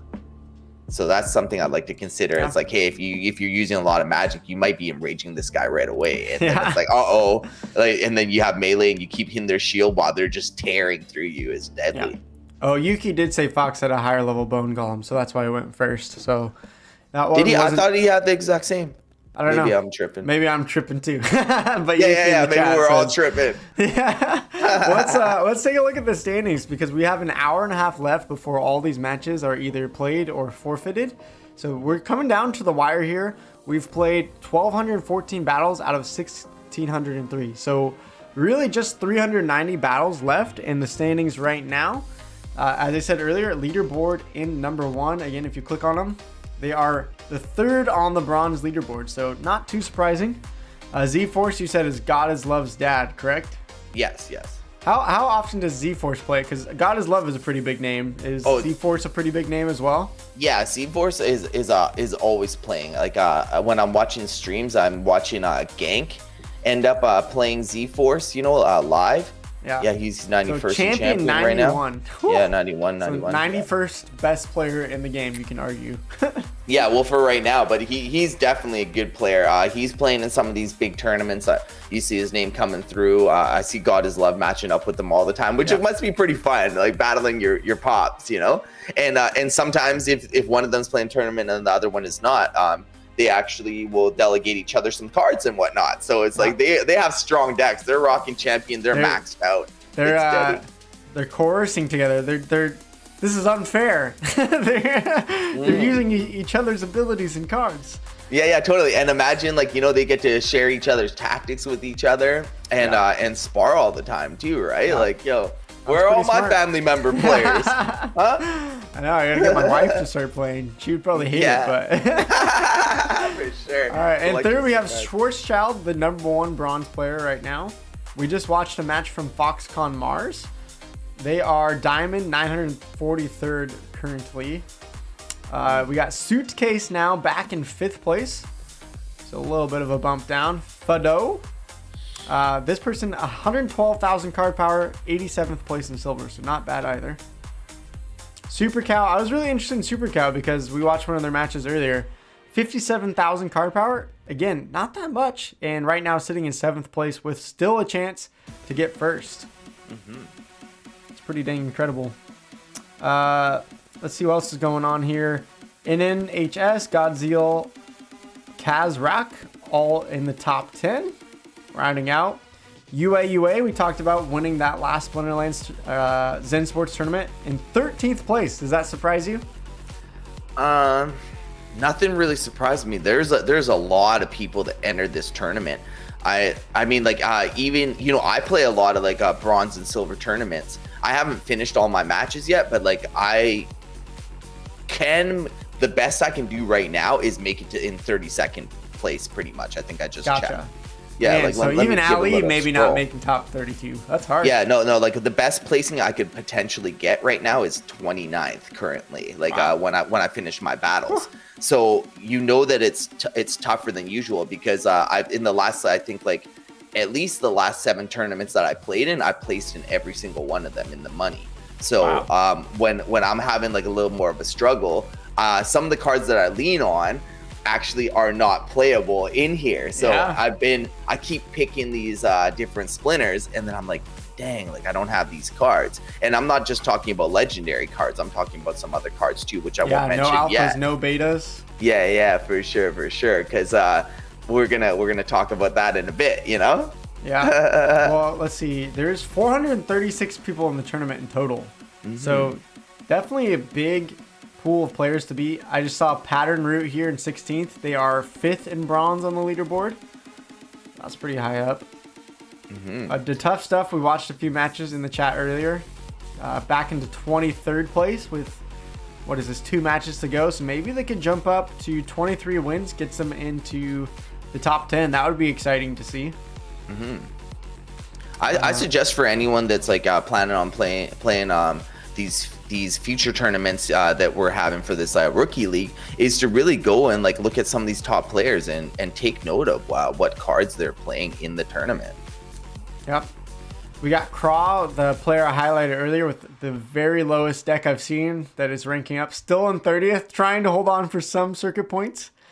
People are definitely chasing those. This is getting pretty competitive here in the last few moments. I don't know if there's any other names that you see here. Skipples is in 43rd. So like some of these people that are way down this look, I wouldn't say way down this list, but are down a bit in this list are people that have been doing very well in all these silver tournaments that we've been playing. But now we're in bronze with different cards. It's very interesting to see like who is where. They might not have filled out decks here and whatnot. So Skipple's number 5 on the silver leaderboard right now, and 43rd. Is he exactly right in 43rd? So it's like if you look at that, you can tell the competition is crazy out here. Splindo, we got another bronze player here, 88,000 card power to their name. Let's see what rank they are. They're 54th in bronze, so not too far off the leaderboard as well. Man, there's some big tough names here. This is tougher competition than I even thought I would see. Yeah, for sure, right? It's like, what are you guys doing down there? I'm used to seeing you guys at the top, like. Yeah, Silent Will. Yeah, I'm looking at Luthien right now, and she's an amazing player. She's always in the money, and she actually delegated me some cards for for the other tournament, and she's in 100th place right now. I don't think she might not have finished all her battles yet, but going 15-8, like that's not really a stat that you see her pulling through. She's always got way more wins than losses. So when I look at that, I'm like, potentially could get 5 more wins and crack the leaderboard. It's still possible. Silent Will, I saw in the Zensports Discord and also my streams, 17-8, 3 more wins could crack it. Yeah, Silent Will's a great player. And then Stegi, I recognize that name maybe from a stream or the last Chaos tournament maybe as well. I don't know if you remember Stegi. I feel like that they were in the Chaos Legion tournament for Zensports. Oh, I'm not sure. I don't remember seeing that name. But yeah, this is crazy. This is a strong leaderboard here. Some interesting names here. Cheesehead. These always make me laugh. Crypto Lucian's up in there, 91st. Cool. Yeah, I think it's only going to show me the top 100. Yeah, for sure. I might have to finish my last 5 battles at least. I'm going to crack that board, no problem, with 1 more win. So. Okay, well, let's see it. I want to see you get there. I'll play it during the break, Okay. We'll see, and then maybe we can see some more shaming. Oh, God, no, don't do it. Don't do it. All right, well, let's play a few more matches, analyze. These are going to be completely random, just some of the last matches that are coming in. So these aren't necessarily the top players, but I think it'll give us a good chance to analyze. And then we'll do the alley quiz question for a Chaos Legion pack, maybe here in 15 minutes. And then take a short break before our final push of this tournament, where we'll also have another special guest coming, hopefully here today. So should be exciting, but let's take a look at this battle just coming in. We got Schnapoon, I think it's so here I got something to say. Like, Schnapoon is a great player. I actually had a couple battles with Schnapoon in the last Zensports tournament, and I'm quite sure I took him out in the last tournament. But I think weird flex. I think Schnapoon might have actually knocked me out in the last last tournament that I played after that. Like I think maybe yesterday. I think like Schnapoon might have got me. Schnapoon's a really good player. Yeah, so it's like, oh dang. Okay, well, we got Schnapoon versus Inra here. We see a Quid Yif leveled up deck versus a Mylor deck, and for me, every time I see Mylor in bronze, my immediate thought is, well, GG's. But let's see what else do we analyze as we look at the rule set. Mylor's got a bunch of flying out here too. Oh, it's an earthquake battle. That's why we see a lot of flying. That's why there's so much flying. Oh, yo, Schnapoon's gonna take this. Yeah, I think this one's pretty clear. Yeah, with the thorns and like the flying, and these characters gonna be hard to hit. They're gonna outlast no matter what. I do not know what the person at the bottom really was thinking here. I think just a lot of damage here, and you know. I think I like their strategy if it wasn't earthquake battle, because then you got sneak attack, and for sure that lasts a while. But yeah, your sneak attack is going to die off pretty quickly here. One thing I would say is every time in silver and bronze, even low gold, every time there's an earthquake battle, I swear I see the Perryton come out. I don't know if you've had that experience, but this card for earthquake with the flying and the 6 speed can be pretty it's amazing, because if they're missing it also, if they're missing that card and they're taking earthquake damage, it's like, yo, you might as well just take a nap now. Yeah. Well, let's play it out. Chat, see who you think is going to win this one. I think we're both going for Schnapoon here. I think if Schnapoon's if this match just happened and Schnapoon is just playing their matches now, you could potentially see them come crack the top 32. Yeah. Well, with Earthquake plus the Thorn damage to this heavy melee team, I don't think there's a chance. There's no chance that that bottom's going to win here. Yeah, here we go. We got the Earthquake damage. Here it comes.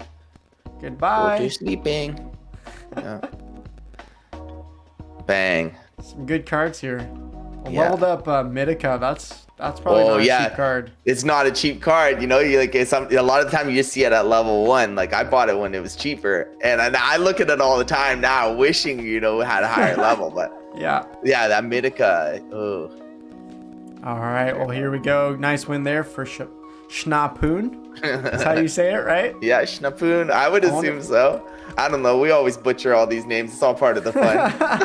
Okay. Funny enough that you mentioned Schnapoon breaking the leaderboard, because right now, just as we watch that, they hit 99th in the leaderboard, 15-5. So potentially 15-5. That's good. You know, I mean, they have pretty good. 8 matches left. There's enough there to actually make top 10 right now if they win out from there. No doubt. And I'm not surprised. Yeah. Joey says, doesn't seem like a rookie league. Yeah, well, it's kind of interesting because when I named this, I was thinking, okay, we're going to put it at a very low, no legendaries, bronze level, no alpha beta. So it would encourage newer players to get in. I didn't realize how many high level players would also be trying to get in as well. So technically, yeah, you could argue maybe there's not rookies in here, but I guess maybe a better name would just be a low-level esports league, but that doesn't have a cool ring to it. So maybe we'll have to change the name. I don't know what we can come up with besides the word rookie. Maybe just bronze esports league, I guess. Yeah, I think we might have lured some people in here thinking, they're gonna crush some faces. It's like, oh, and then they run into Z-Force, Schwartz Child, Suitcase, Leaderboard, all these big names. They're just getting stomped. But even then, even the seasoned players are getting stomped out here. Yeah, it's true though. But even then, we've seen players with a lower level deck that don't have a name that I recognize or that you've recognized that are still in the top 32 earning circuit points. So. Definitely. While it's a little bit disheartening probably as a low level player to see all these high level players in the top 3 or 4, I think there still is opportunity. Maybe not rookie is the best word, but bronze league here I think still gives an advantage to a lot of lower level players. So maybe we'll switch it from rookie to just a bronze level league. Yeah, I think it's good for people to get into these either way. They're cheap to play in. You're gonna learn so much. There's going to be a ton of stuff you're going to learn from all your losses because you are going to be playing a lot of high level people. Yeah. That like, let's say if you were regularly playing in the bronze league, you would never be faced with the top players in bronze. So you never get to see like their setups. You only get to play people that are around your rating, right? Mm-hmm. So when you're actually playing with people that have the highest rating in bronze and you get to see what they're playing, you can learn a lot more from that than if you were just trying to climb regularly in the game. Yep. And those who are, maybe feeling disheartened by this, and maybe they lost in day 1 and they didn't even make day 2. As Ali says, you're going to be learning a lot each week if you keep playing. And just so you know, I'm still in talk with Zensports, still working with them. And, if this goes well, I know that there's ideas out there that we can float around. And maybe we have this as a bronze level league. And heck, maybe we have a rookie league that's even less, that is novice only. Maybe only Chaos Legion cards, no legendaries. I mean, we can do more leagues in the future where it's even more friendly to newer players. So definitely some ideas to come in the future. This is just our first attempt. So I'm excited for not just this, but hopefully we can just keep doing these all year long, Definitely. All right, are we ready for another match here? Bring it on, fame or shame. Bring it on. We got Mofu versus Bajadera. And Mofu's still living in it's a poison 2021. battle. Okay. And yeah, Poison, Even Stevens, every deck available besides the Earth. What are you thinking here? And chat, who do you guys think is going to take this one? Oh, we're gonna have to give this to Bajadera. Bajadera's, got the heal. I think that's gonna make all the difference in the world there. And also with the poison, we got Mofu. His archer is gonna die after round 1. That's not gonna do him any good there, because we got Bajadera. His archer is gonna stay alive after the poison and still do more damage. So this is a no-brainer. Yeah, I think what I've seen in a lot of these matches, and we haven't looked them all live, but I see this level 3 sea monster coming out quite a bit in this tournament. And I think the reason that I think level 3 sea monster is super powerful and not that expensive is that you get 9 health on it. And if you don't know this, healing ability does 1/3 of its max health. And I think it's rounded down. So if you have 8, that's 2.6, but they round down, you still only get 2 health. Versus Sea Monster with 9 health means you're healing up 3. So you're healing through 2 poison, plus any potential damage coming out from the other team. So in my mind, I think I agree. Bajadera is definitely going to take the victory here, but let's play it out and see what happens. That was a great thing to mention with the heals, how it does it in denominations of 3. You know what I mean? That it's divisible by that, and that's how much you end up healing, because I think a lot of people don't know that. Yeah. The only other thing is, I would say I would rather have seen the mage here that can cleanse, because I think it's also 4 mana, and then you could have cleansed the poison off your sea monster. But again, even that didn't matter. Enough damage there and enough healing from the sea monster. Bajadera taking that one down. Nice job. Good battle. All right. Oh, we got another battle coming in from your Schnapoon player here. Schnapoon, let's see what you got, buddy. We got Schnapoon versus I'm in that leaderboard. Slawko. Oh, here we go. Here comes the sea monster again. Yeah. This time with flying. So is this an earthquake battle maybe? Yeah, we got earthquake. Yeah, 13 earthquake. mana. All decks available. What are you thinking here? I'm thinking that Slaw there's no way he's going to be able to do enough damage here. I mean, he's going to have 2 damage. That's going to cause 4. They're going to heal for 3. It's going to be the question of RNG. Is the what's it called? Is the sea monster going to be able to hit his hits? If he misses enough times, he could be in trouble. You know what I mean? What came first, the chicken or the egg here? I don't know. If there was an egg, I probably would have ate it. I'm gonna say the chicken first, man. The chicken.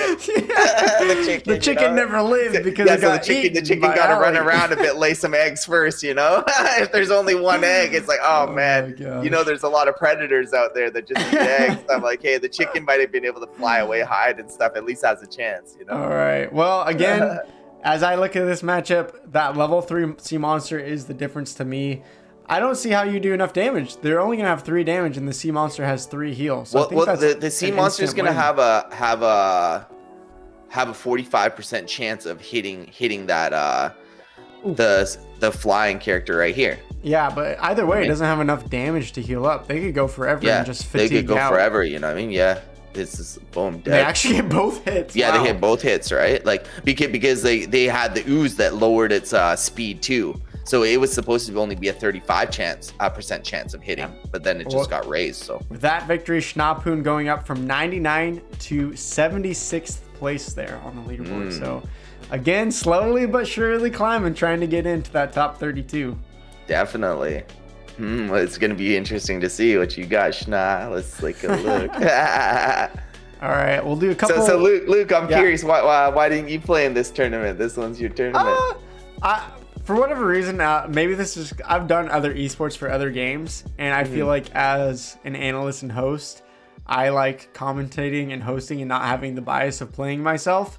Technically, in this esport, in the other esports, it wouldn't even been possible to stream and play at the same time because it's all going at once. With this anytime tournament, I guess I could have, but maybe there's just something in me from that I'm like, I don't know, like it's more fun to host and just not have the bias of me playing myself. I don't know what you guys think. No, I feel you. I think a lot of our viewers here, though, on your channel would love to see you in here too. They want about it. I don't know. I always think feel about like it for week 2, maybe. I always feel like the viewers kind of want to see, even though they're rooting for you to like do well, they kind of want to shame you. You know? I think you just want a fame or shame moment with me because you've had so many at this point. I mean, I notice anytime when I'm playing with my viewers, they're always trying to like kill Game Boy Alley. They're trying to do all, like they want to get you just for fun, just to be able to say, yeah, I got this guy. Trust me, I think my live stream has way more fun when I show them a match where I'm so confident I'm gonna win, and then I get like 4 misses in a row, and I just completely crumble on stream. I think they love seeing that more than my victories.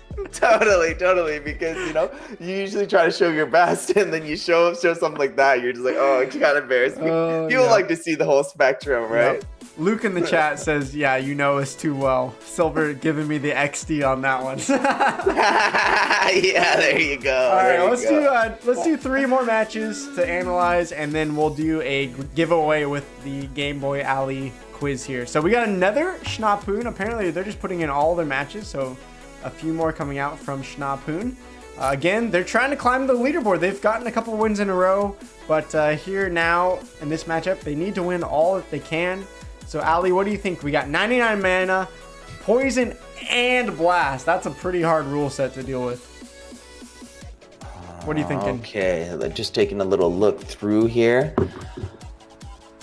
One thing I want to point out right off the bat that I'm loving, this taunt plus putting magic reflect is so smart because you're forcing them, if you think they're going to play any magic damage, to hit your taunt and get magic reflected. So I like that strat. That's something I learned I've never really thought about. That's pretty cool. Yeah, no, I've been seeing some more of this lately. Like when I'm playing Earth, sometimes if like I would actually play the taunt in the back there, and then I would put like this shielded archer card right beside it, and it actually is quite effective. This is a good strat here for Joey poison. in chat says, how does percent chance to hit work?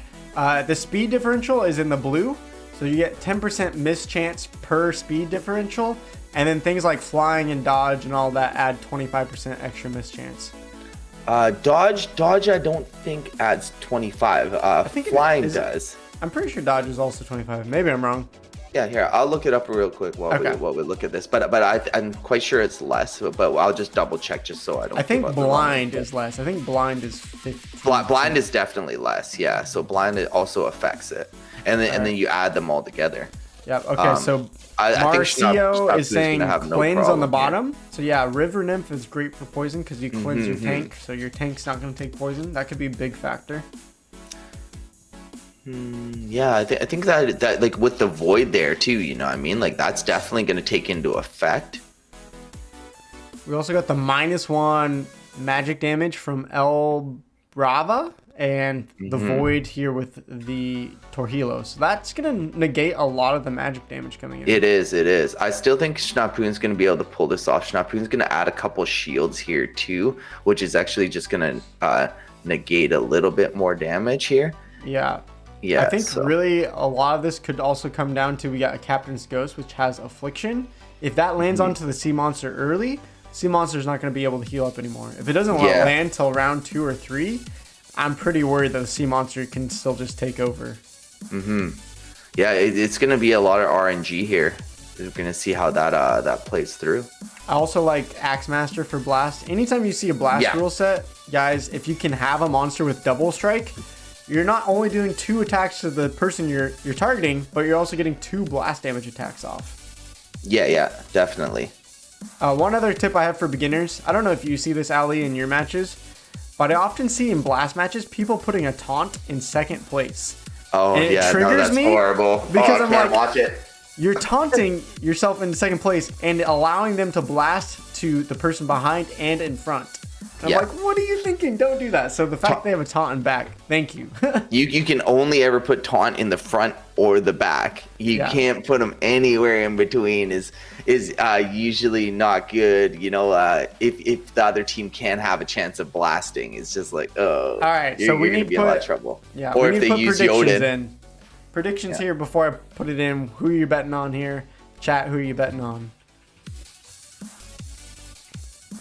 I'm going to say...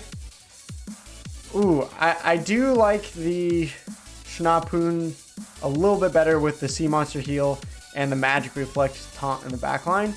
I think that could be the difference here. So I think I'm going to go Schnapoon, but I'm not 100% sure. Ali, do you want to take a pick?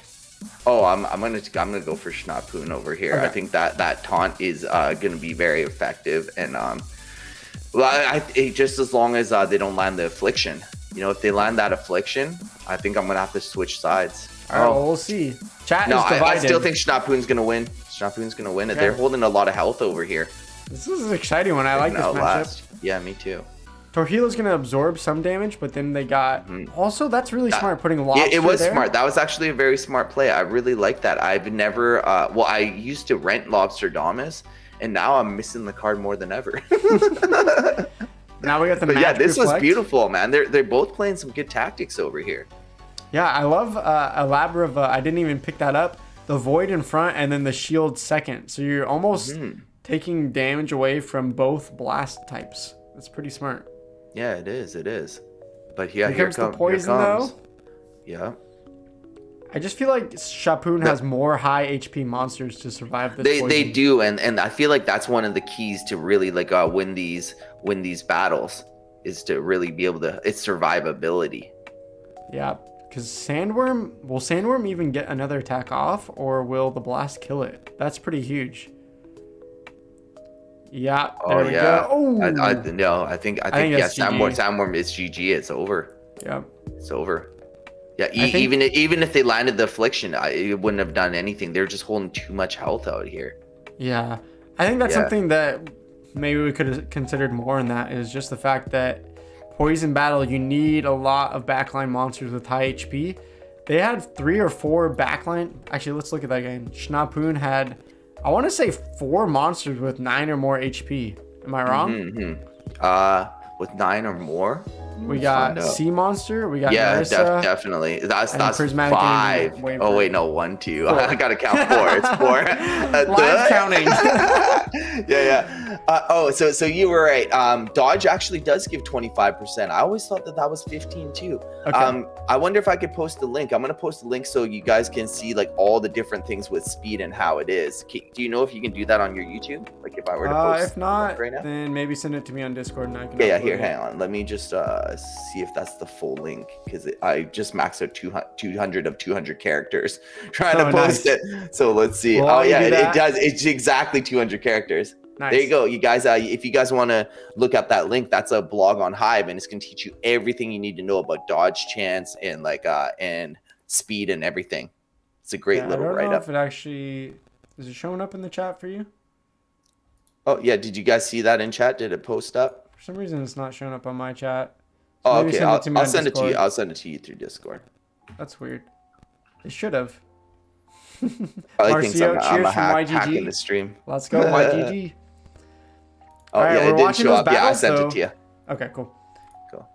Let me grab that. Let's see if I can post it. Maybe it's just YouTube won't allow the link post from other people than the creator. There we go. Yeah, that's from Ali. There you go. Some great blogging on the speed differences and all that.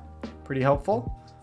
Let's see what else we got going on. We got Schnapoon. We just watched, I think, 3 of their matches. As you said, they've been climbing slowly but surely. 4 matches to go. They went from 99th to 56 and now in 39th place.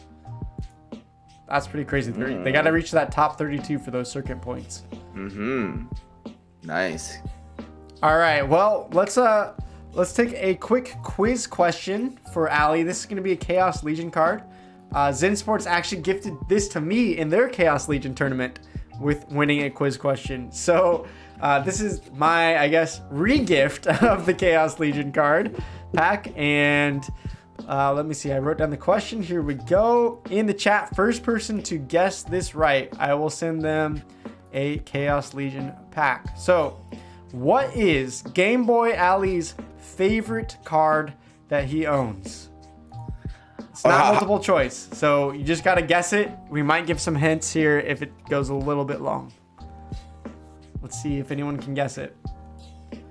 We got an O'Shaughnessy in the chat. Diamond Shark. Diamond Shark's a good guess, but it's not it. Not yet. Keep guessing. You unlimited guess. Just keep unlimited going. guesses, guys, that I own. And my in-game name is Game Boy Ali without the underscore if you want to look at the cards I own. We got Kitty, Mitika Headhunter, Chicken, Ugly Koya, Fish, Ugly New Fish. Bash, you're too funny, my fam. See, and some of these people might watch my stream, so they might see a card that I play a lot. After we get like maybe 5 more guesses, I'm going to give a little clue. So you guys can just keep on guessing. Gelatinous Cube, I like that guess. No one's got it. Creeping News, nope. All right, I'm going to give a little tip. It is a card that I'm really missing in this tournament that I wish I could play. Ooh. So it's not playable, so that means it's either an alpha beta card or maybe a legendary card. Could be a summoner. Dr. Blight, interesting guess. I do like some Blight.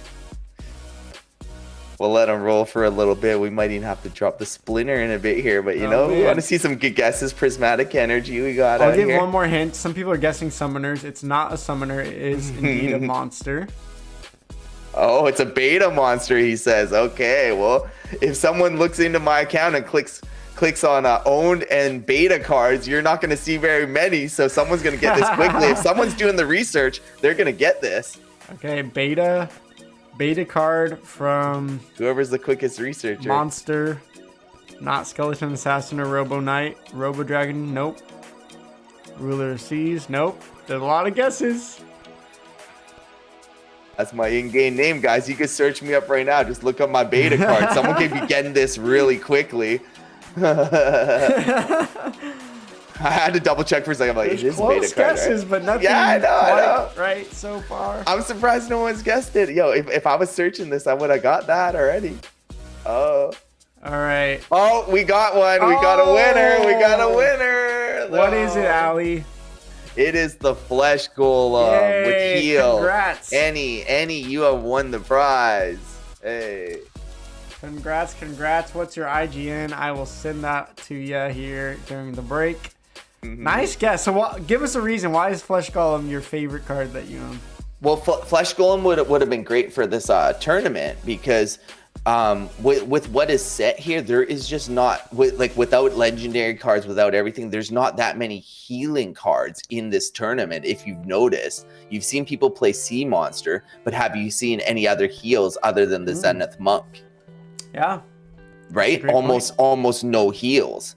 So that's the thing is if you have a card like the Flesh Golem and you can play it with the Myler in here and play it in front position, you could outlast a lot of things. And it is something I do lean on, you know, when I'm playing on some of these like lower level tournaments, because Flesh Golem gets heal in bronze, which a lot of cards might not, you know what I mean? So that's why I'm missing it so much. I'm like, oh, dang, like if I had this card, I could be playing Myler and I could really be just running through everybody. I'll bet you if I had that one card, I probably would have won like another third of my matches. Top, just if he has Flesh Golem. Hot take right there. Hot take. Yeah, I should be the only one allowed with it, you know? Make an exception. All right, well, congrats to any. I'll be sending you that card in the break. We'll also have a guest coming up here in the break. So we're just going to take 5 minutes. We'll be right back and see you guys on the other side. Congrats again to any.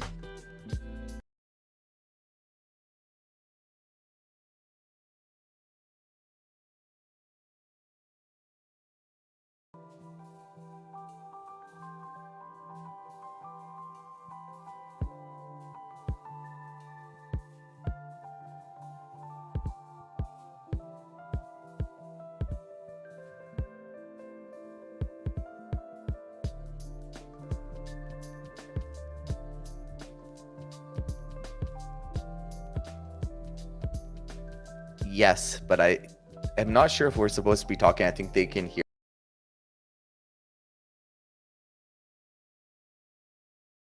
Awesome, brother. Nice to hear from you.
All right, welcome back everybody to the Zensports Rookie Esports League Tournament. This is awesome. Week 1 of 7, and then week 8 will be our finale. And of course, we have an amazing special guest coming in after the break here.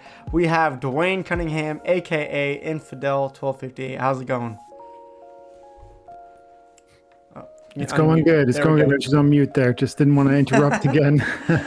No, you're good. How's it going? Glad to be here. I would assume that a lot of people watching here probably would recognize you, but just in case not, who are you? What do you do with your life? What's your channel? Hey guys, my name is Dwayne Cunningham and I go by 1258. Infidel 1258 is my main account, but just 12 is fine. And it covers Splinterlands on my YouTube channel all day, every day, because it's changed my life and I think it can change yours. So if that sounds interesting, check me out if you don't already know me. And we do about 2 videos every day and we do live events every week. So yeah, come check me out. Sweet. Well, people are saying yay Dwayne in the chat, so I'm assuming they recognize you, of course.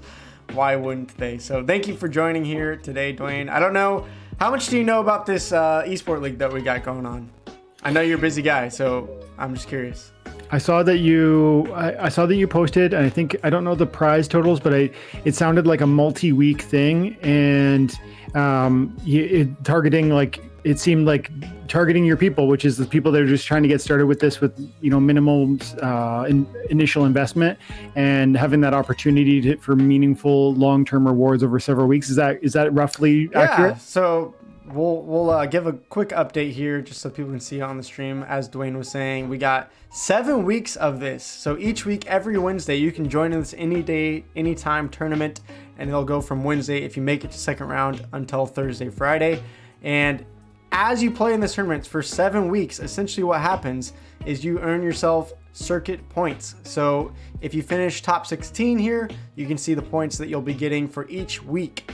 And if you finish 17th through 32nd, you'll earn yourself 1 circuit point.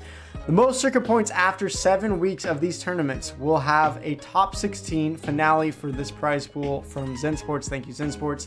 $1,000, 500 to first, 300 second, third will be 150, and fourth $50, which is pretty nice. I mean, I'll before we watch some more matches here, I'll get your guys' take. If you had $500, let's say someone that oops, I choose the wrong one. Dwayne, I cut you out of the stream. There we go. Get you back on.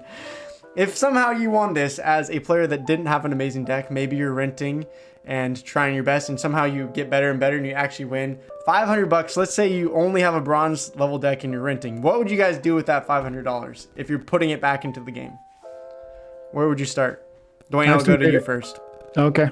Yeah, I did a video recently looking at how you could start a deck now at a silver level and trying to explore what that sort of reward would look like. And I think I did a detailed job of telling you which monsters I would look at buying, including summoners. It's always got to start at summoners first, because that's going to establish what sort of limits you can play with those monsters.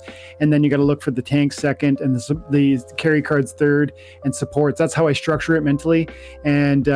And I think about it like building a deck that would be both fun and diverse, and allow you to get that kind of 15,000 plus power range. That would be my goal. It might be difficult at $500, but I'm going to say that it could be possible, especially prices of cards have dipped recently. So that you might be able to sneak in at the 15,000 power range, which is the silver 3 threshold. That would be my goal.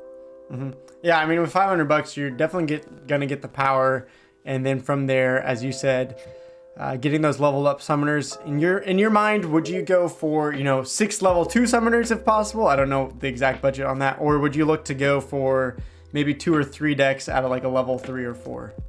Ooh, that's a fun conversation. I think I did a different video yesterday actually, and I don't think it's out yet, but I was talking about the idea of understanding that, which I talk about a lot on the channel, which is that you don't look for the meta monster, you don't look for the best summoner, you don't look for the one everyone's using.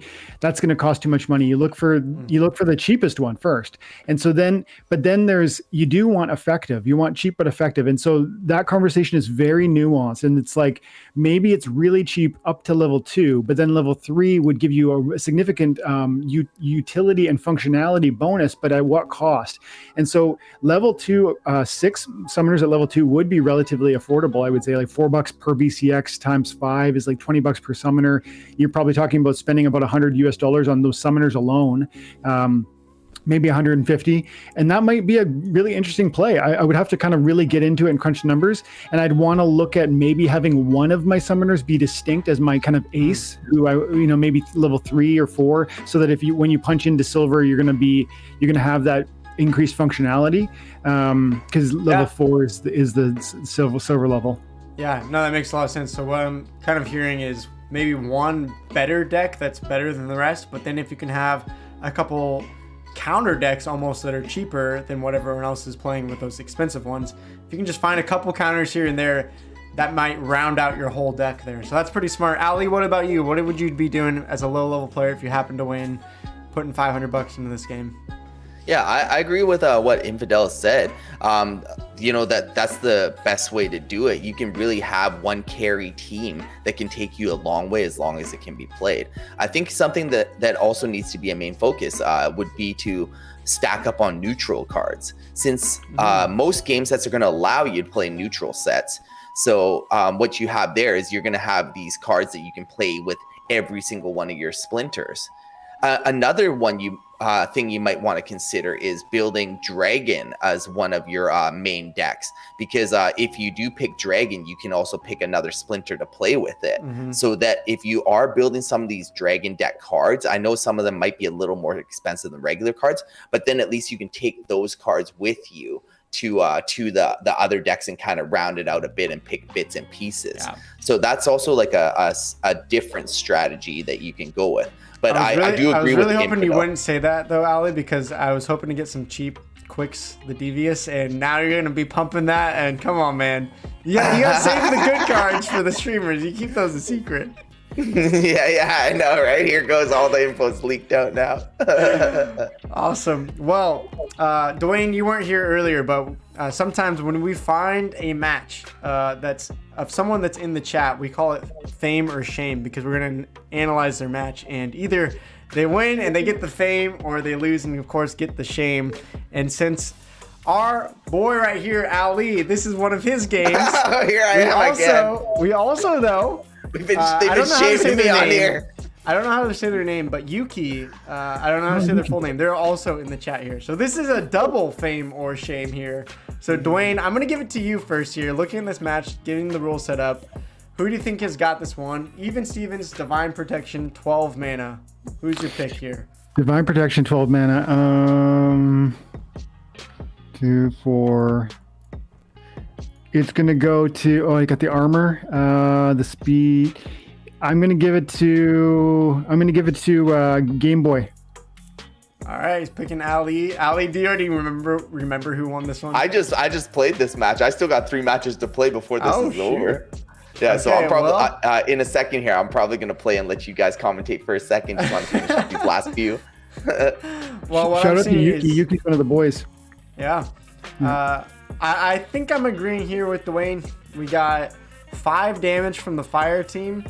And this sea monster, because it's not a level 3, it's only going to get that 2 heal. I think if it was a level 3, it might potentially be closer. But because of that, I think Ali is going to take this one. Plus with the shielding there is pretty helpful as well. Yeah, the divine... yeah. Ooh, we got a lucky miss there, though. The miss and the opportunity or a distraction that are hurting Ali, though, hey? But it's still going to... Yeah, that shield though. If it wasn't a shielded monster, then I would say they can shred through with the sea monster. But I don't think it's even going to get a kill here. No. Yeah, and this goes back to our talk, Luke, when we were talking about using the Zenith Monk or the shield, right? In the front there. If I had the Zenith Monk in the front there and I didn't have the shield, I would have lost there. So that was a choice I had to make because they were both 4 mana. And I was like, you know what am I potentially facing here? Like, I know that I already have the Divine Shield in the front, so that's going to kind of help me. I'm like, okay, I think I'm going to go with this and try to outlast so that my 2 characters in the back will actually get some attacks off. Yeah, smart matchup there. And are you excited you finally got some fame? I got some more fame. Hey, I'm 2 for 1 on here. What do you mean, finally? Oh, man, I'm being trolled on stream. It hurts. You know we had to do it to you. You know, that's why you don't play and, stream at the same time. There you go. There comes Luke. That's why Luke's not playing. He knows we're going to get him. We're going to get it. It's just a matter of time. Well, we got a nice matchup again. We've been watching and looking Schnapoon jumping from 99th place. I think they're just out of the top 32. We can check their standings again, but they've been winning quite a bit.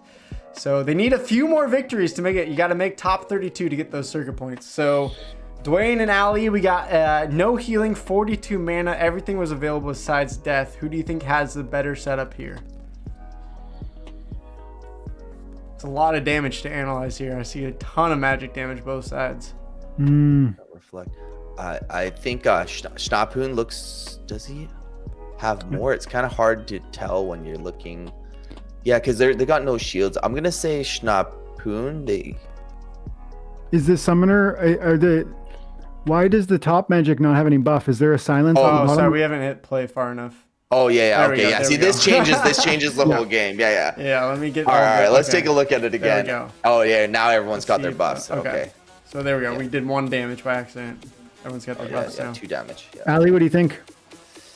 Ooh, this one's tough right now, so they're gonna all hit from the front through. So I'm kind of looking at the health going around.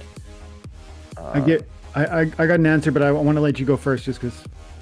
You know what? I think it's gonna be Hynum. I think it's gonna be. Oh. It's a close one. There's so much. Yeah, HP I think so it's gonna much be. mash I think it's damage. gonna be Hynum though. I think Hynum's gonna take Yeah. it down. You I know, think he so did. He too. did slow them down a bit. Hynum's gonna attack more so like before Schnapoon's gonna get. Like I am rooting for Schnapoon, but hey, Hynum I think is gonna take this one with the life deck magic. Yeah. I'm not certain, but I do feel like the bottom seems to have more hit point pool than the top. And like look at the fourth, fifth, and sixth monsters on Hynum. 4 hit points, 3 hit points.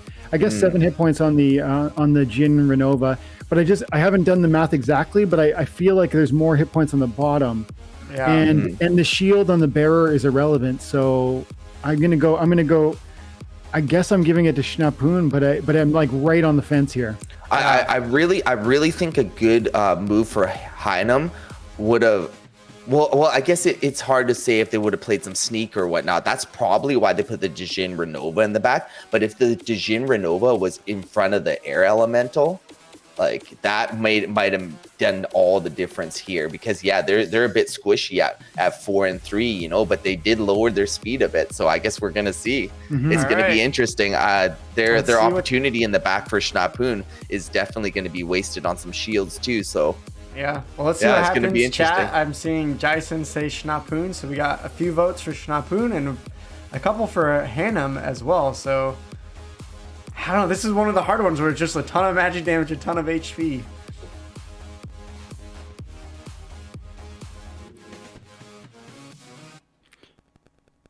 Slow is doing some work there though.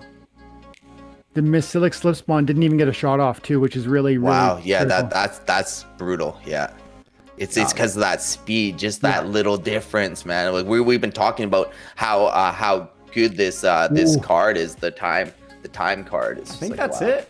I think Schnapoon's lost this one with the magic reflex still there and the extra damage. Yeah. Wow. Yeah. Oh, that one's gonna hurt. Oh. Yeah. Ruin from, but yeah, it's like, oh, Yeah. don't look. Oh God, it hurts.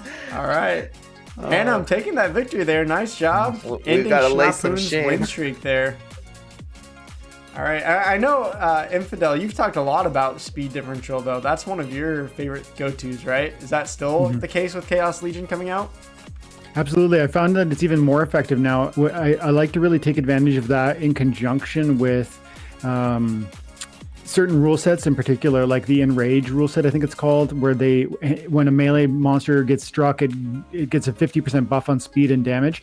You put that on like a Nightmare or Serpentine Soldier, which already have 5-6 speed already, 7 speed for the higher level of the Nightmare, and it turns into like 10, 11, 12 speed if you're adding other buffs. And if people don't know, 10 speed is 100% chance to dodge unless the attacker has, a substantial amount of speed themselves, like a 5 or a 6. Then it becomes like a 50-50 coin toss. So to me, it's so important, especially if your monster has phase like the Nightmare, which is why that's my favorite card. But I like it with Amplify nowadays with Serpentine Soldier, which is at a higher level, has Thorns, has a ton of speed, has dodge. It does all the same things I just laid out with the Nightmare. But you can throw in an Amplify monster, which Vinar Heatsmith is the new reward monster that is from the Chaos Legion rewards. And you're going to get 3 thorn damage if they ever hit. Man, I love it. I really love it. Silver in the chat says, can you run double slow with monsters? Yes. You can stack all those up. Actually, one of my favorite things is quicks plus time mage plus creeping use. Get the 3 triple slow stack. Yeah. Then you use a brutal. couple flying dragons with high speed. It's like, oh hey, it's really fun watching those matches when nobody can hit you. You know, like you add the math up and you just watch them just try, and you just melt them one by one. You do have to be careful though, because magic damage obviously can't miss unless they have phase, which is pretty rare. So I do want to show the standings though, just how close that matchup was and how important it was, because we have Hanem for the both of them in 21st place and Schnapoon in 27th. So Schnapoon losing that would have jumped into 21st and had a shot to tie for the top 10. And meanwhile, Hanem now has 2 more matches where he can actually get up to 6th place. So that was a pretty big deal right there. I didn't realize it at the time. That was a pretty important matchup. Oh, I officially cannot make top 32 anymore. Oh, but I'm still gonna play my last 3 though. Yeah, I know. That's okay. You know, learned a lot playing this tournament with the cards that are available, so we'll be more prepared for the next one. Yeah. Well, we got 30 minutes in this tournament to see what shakes out. We'll do a couple more matches, maybe do a question in between that we can discuss, and maybe we can do even one more giveaway, Dwayne, if you want to think about. We've been doing quiz questions, so Ali's quiz question was guess his favorite card that he owns. You can do that, or maybe think of a different question. We'll wait, maybe do that near the end here. But let's get another match going here that we can analyze together and see what we can learn. All right, pulling this one up. Don't know these players. We got Amari versus Panos. I'm not even gonna look. Amari's gonna win. It's definitely pronounced Panos, right? That's their name. Why, you want to say something else on stream? I think that's the way to pronounce it. I'm pretty sure it's French or something. I'm guessing, right? Yeah. All right. So this one's a heal and a divine protection matchup here. So what do you guys see? We got Obsidian versus Kelia in this one. It's got to go Amari. Too much magic, and the melee is going to be vulnerable to the magic on the penis. Yeah, his.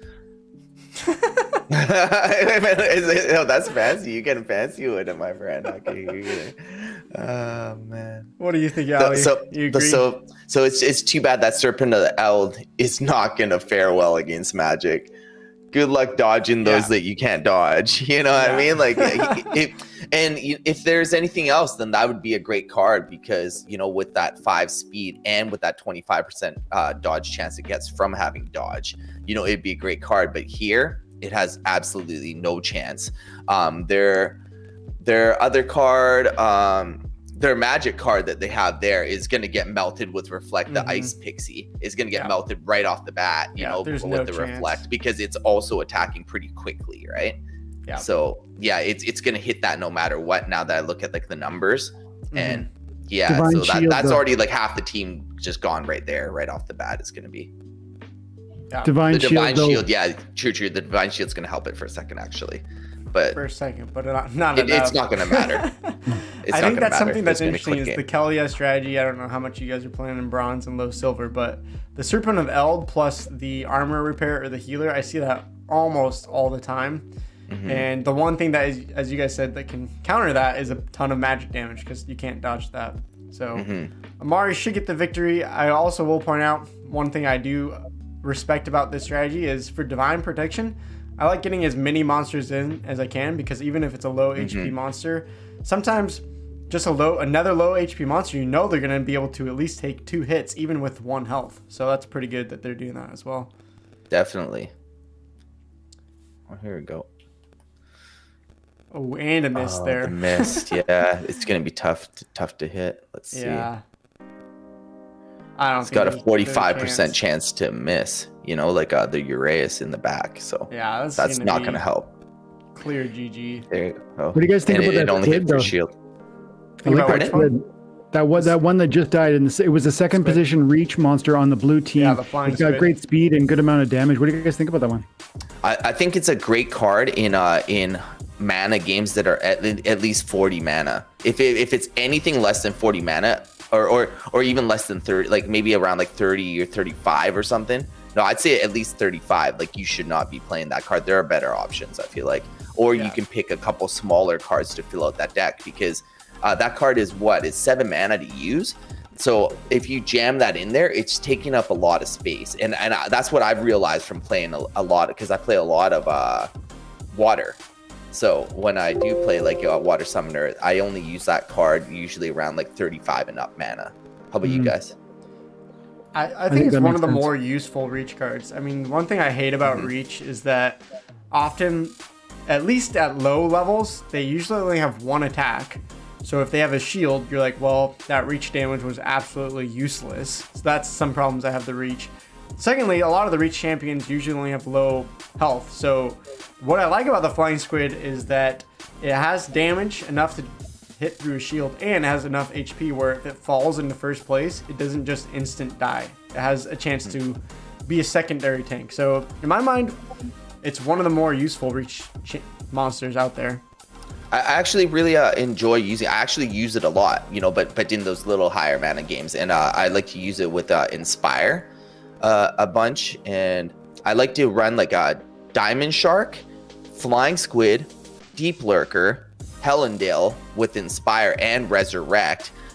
So hopefully it'll resurrect the Diamond Shark with 8 shield or 6 shield, right? And this is when I see that there is not like a certain, like if Earth isn't playable, I will choose this more often, because I will think like, hey, maybe they won't use magic. I'll see if they have Alric, if they don't use that. And I think that they're going to use more like melee and archers. This is definitely a set that I would run. And then I also try not to run like a chicken or something that has like 1 mana. That therefore Helendale won't resurrect that card by accident, because that's a bummer when that happens. It's like, oh yeah, resurrect the chicken. Go ahead. Like, that's not going to do you much good. All right. Well, we got one more matchup from Amari, and then we'll take a discussion question. And the thing that is really interesting with Amari, they, with that last one, pushed themselves up into 36th place, and they have 5 matches to go. So we could actually see Amari push for a top 10 finish if they keep ending up with the last 30 minutes with some wins. So what do you guys think about this one? I'm already seeing a Mylor versus Mylor matchup. It's a back to basics and melee only. So of course this is why we're seeing so much Mylor here. Okay, back to basics. This is going to be interesting. It is nice that Amari has the, oh my god, what's this card called right now? The card in the back. Yeah, the War Chang. And I know because it's one of my favorite cards, even though I don't own it at the moment. But I do have a bit of on for it. But yeah, that one's going to get that extra attack in here. So that's going to be nice. We have a lot of shields in the front here with the Goblin Mech, which I would like to donate a Goblin Mech to someone in a giveaway in this stream. Okay. So I'll let you run that, Luke. Okay, maybe that can be Dwayne's I found it question. for less than half price the other day, and I bought like almost 200 of them. I told my buddy he bought like 300 of them. All right, we'll do that for the Dwayne quiz question at the end. Yeah, sounds good to me. Sounds good. So do you have a prediction to see who wins, or just random? I'm gonna say with all the shields and everything and like the attack that I see, this is gonna be tough, man. Yeah. What do you think there, Dwayne? I really agree. It's gonna be tough. I see a lot of damage on the bottom with Amari, and of course the archery is gonna be just chipping away the whole time, which is great. And plus, it looks like they're faster. The Amari's team is faster. All of those make me want to say him, but at the same time, I'm gonna go with Lipsoul, because Lipsoul has 3 monsters with a good amount of armor. And those are going to be they're going to eat some of those big hits from either the Goblin Mech or maybe later on the Unicorn. So I'm like, but I'm only 55% sure. I'm guessing Lipsoul though. I'm going to pick Lipsoul, and I'm like, when I saw those shields and stuff, like I really think Lipsoul is going to have like 75% chance that Uraeus is going to be squishy down there. And it's going to disappear. I do know they have the War Chain for that 1 extra hit, but a lot of the time when I'm playing a match like this and I'm using Myler, I use like whoever has the most health, like most of the time, and it seems to work most of the time. Yeah. So let's take before we play the match, can we just all agree that back to basics melee only is like the worst matchup rule set combo that you can find? Because it's just like horrible. Essentially, that just means that you're just gonna have a 1v1 battle in the front line, and that's what it comes down to. Yeah, other than Warchang, but yes, definitely. Yeah. All right, well, everyone's saying Lipsol in the chat. Let's see if they're right. This is a huge battle for Amari, trying to push into the top 15 potential. And also, Goblin Mech doesn't get piercing here, so that's also a pretty big deal. Ooh, well, there's that one Warchang showing some love there. That's a pretty big deal, actually. That was a big deal. Like that one little extra like hit in there. Oh. I don't think we accounted how much Goblin Mech armor. Oh, you know what? This is getting a lot closer to the edge. Everyone's like holding their face. Like, what's going on?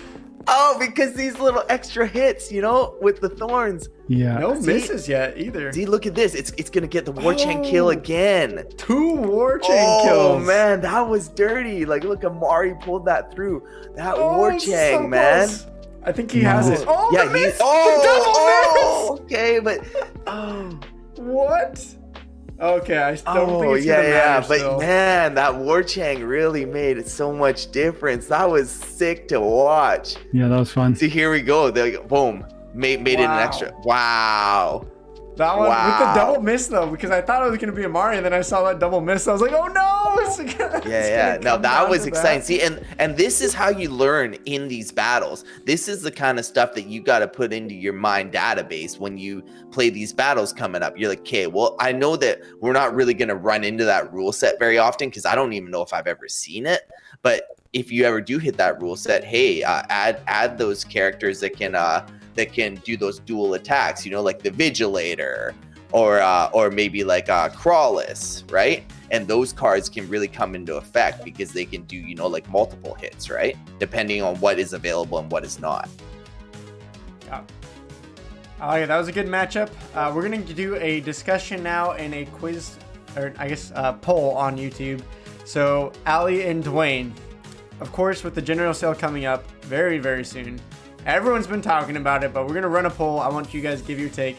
How fast is the general sale going to sell out? We have 1 day, 1 week, 1 month, or longer than a month as the 4 answers on YouTube. What are you guys thinking? If you're going to only let me choose from those 3, I mean, you can give somewhere in between that if you really want. But before I would lean more towards 1 day. I think people are a little scared right now, which they in my opinion shouldn't be, like us like because, you know, if we have a lot of newer players and whatnot too, which it seems like we do, when the crypto market goes down, they get a little worried, you know, and they don't know if they should throw as much money in. They're scared that the value might not really come through in the end. I'm leaning closer towards like 1 week now. I personally understand that hey, when the packs are all gone, you know what I mean? And there's still more players coming in, and there's more people like trying to get into the game, that this is going to become more and more valuable. I think that this asset is going to be one of the best investments ever in Splinterlands, you know, that's coming up. Like, you can get these packs for $4 in the public sale, and they're going to give you all these airdrop points, 300 airdrops. I'm going to buy as many as I can and collect those airdrops. You could collect those airdrops for the next around like 200 days and still sell the pack for a profit after the airdrops are gone. Yeah. Like, and I 100% believe that. So why would people not try to buy this as fast as possible? You know, like, if it does sell out in a day, I wouldn't be surprised either. Yeah. Because I'm going to buy as many as I can. If I had all the money, I'd buy them all. And, you know, I like gonna your be strategy. Investment. Yeah. Oh, that's pretty good. But you said 1 week is kind of your feeling right now. Closer to a week than a day. I'm thinking like maybe 3.6 days. You know, just 3.6. That little edge, you know what I mean? Closer to a week. We're gonna start a timer, 3.6. I like it. All right, Dwayne, what's your thoughts on this general sale? So I think everybody's focused on it, first of all, and that's like that. So I could see it selling out. I've said repeatedly, and I stand by it, that I don't give the odds of it selling out in the first day a 0% chance, which is my way of saying I do think it could happen in one day. It's not my prediction. It's not my expectation, but I do think it conceivably actually could happen. I've always said, I think it'll be closer to 2 to 3 months. What I think will happen on the first day is that we'll sell at least 1 million new packs, maybe 2 million extra packs on the day one. And then I think there's going to be a lot of satisfaction with that for a little while. People are they're gonna feel like they put what they could in, and they're gonna need like either time to get more assets out of their other crypto bags, or they need to open some of those and then start to think, that was fun, maybe I want some more. And like a couple weeks go by and then another flurry. But I think there could also be, I'm expecting there to be a little lull of whether it's a few weeks or a couple months where things slow down. And that'll be like a dip in all the card prices, as well as just like a slowdown in the packs. So yeah, 2 to 3 months is my thing, which makes it the option D longer than a month. Okay. You know, one thing that I think people should take into account is if they buy in the first 24 hours, they're going to get a chance at all of the airdrop cards. So if you are planning to buy, it would be a big advantage to you to buy sooner than later, because you'll get all the airdrop points. You'll get a chance at all the airdrop cards. And really, that's gonna really help you build up more money, because even if you bought a ton of packs and just collected the airdrop SPS and you didn't open any of the packs, you could potentially use that SPS to buy cards daily, to kind of pick and choose the cards that you need, right? Wow, that's shit. Oh, sorry, I swore. That just keeps collecting. I said ship though. Yeah, ship. Yeah. Yeah, well, I'm interested that the chat is mostly voting for 1 week for 40%. 1 month is coming in second with 30%. Only 15% votes went to 1 day, and 15% of votes went to longer than a month. I'm kind of agreeing with you guys. I feel while there's a lot of hype and action around it, I don't think selling off in 1 day and even 1 week is probably what's going to happen. Again, as I like what you said, Dwayne, who knows what's going to happen? I'm buying all of my packs day one. Ali, as you said, if you're going to buy packs, why not do it day one and get all the airdrop potentials? I mean, that's a no-brainer. I just don't think that means it sells out day one. So I'm more around that month mark, probably myself. I'm curious to you guys, if let's say if SPS was around $1 right now, and DC was up and the cards were valuable, how fast do you think it would have sold then? Because I think that would have been a huge difference. Yeah, like, where the values were before, I think they would sell out instantly, because people know in these $4 packs, these cards would, if SPS and DC were higher right now, all these cards that are for sale in the market right now would actually be worth a lot more. It'd be a lot higher. Yeah, because you would be earning a lot more value daily in the game. So then I think like the packs would sell a lot faster. So I think it's also going to depend on the price. Let's say if the price shoots up or shoots down drastically, for SPS and DEC, that will also affect how fast these packs are going to go. Yeah, I mean, everything in the crypto market is tied to each other at some rate. All the games take a hit once Bitcoin and Ethereum went back down a little bit. And so if it goes back up, who knows? The hype might return. It's hard to say for sure. So that's why I'm buying my packs day one, even though I'm not buying that many. Quick follow-up question, though. Let's keep it short, because I do want to show a few more matches before the tournament ends. I've seen a little bit of discussion. I feel like I hear more people saying, hey, once the general sale hits, more cards are going to be opened and put on the market, so prices of these Chaos Legion cards are going to go down. Wait till then to buy up your summoners and level them up and all those things you want to do. Other people are saying, hey, we're starting to notice some of the summoner prices creep up. A lot of people who were flipping those buying packs, flipping them, selling them to buy more airdrop points, essentially. Maybe they won't do that as much in the general sale, so maybe actually we're starting to see prices climb, and we already saw the lowest. What do you guys think? Is it... I guess, there's no way to predict 100%, but what is your feeling, I guess? Is it a better opportunity to buy after general sale hits, maybe a week from now, or should we still be buying up summoners and cards right now? I do think we've seen already price increases, like you said. I was going to mention that.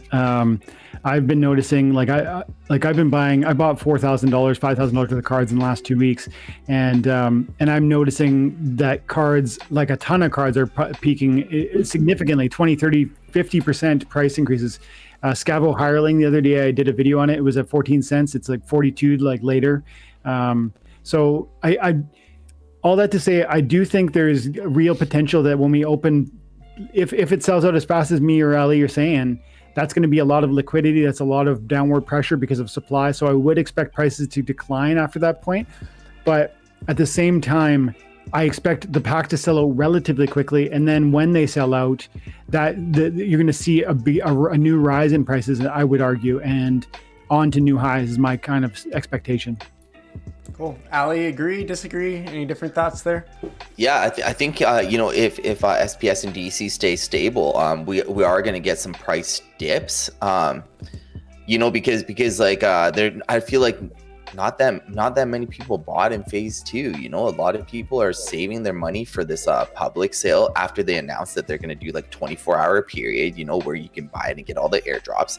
I think everyone's going to be dumping hard into this public sale, and a lot of these people are going to list their cards because they're going to buy more packs and then have more airdrop chances. There's going to be like it's going to be interesting to see what they do, or maybe they're handpicking which cards they want. It's going to be very interesting to see. I really think there's going to be a lot of good buying opportunities. I still have a bunch of bids out for cards, if they hit certain prices, because I believe in my mind, some cards have certain values, and I know which cards I use the most. I've been really trying to pay attention in these tournaments and really analyze which cards I think have value. So when I see them look like they're undervalued, I'm going to try to scoop a bunch of them up, because I'm thinking long term, right? Like, I don't, if you're thinking short term, then yeah, maybe just wait. And I would pick up summoners in the long run. Like those are the key cards, to really get things started. Everyone's going to need summoners. So yeah, well, I hope those prices go back down. They were, I think, for most of those new summoners about $4, a little more than that. Some of them are now $6 minimum, so we'll see if they go back down. I'm hoping so for my sake and for my viewers too.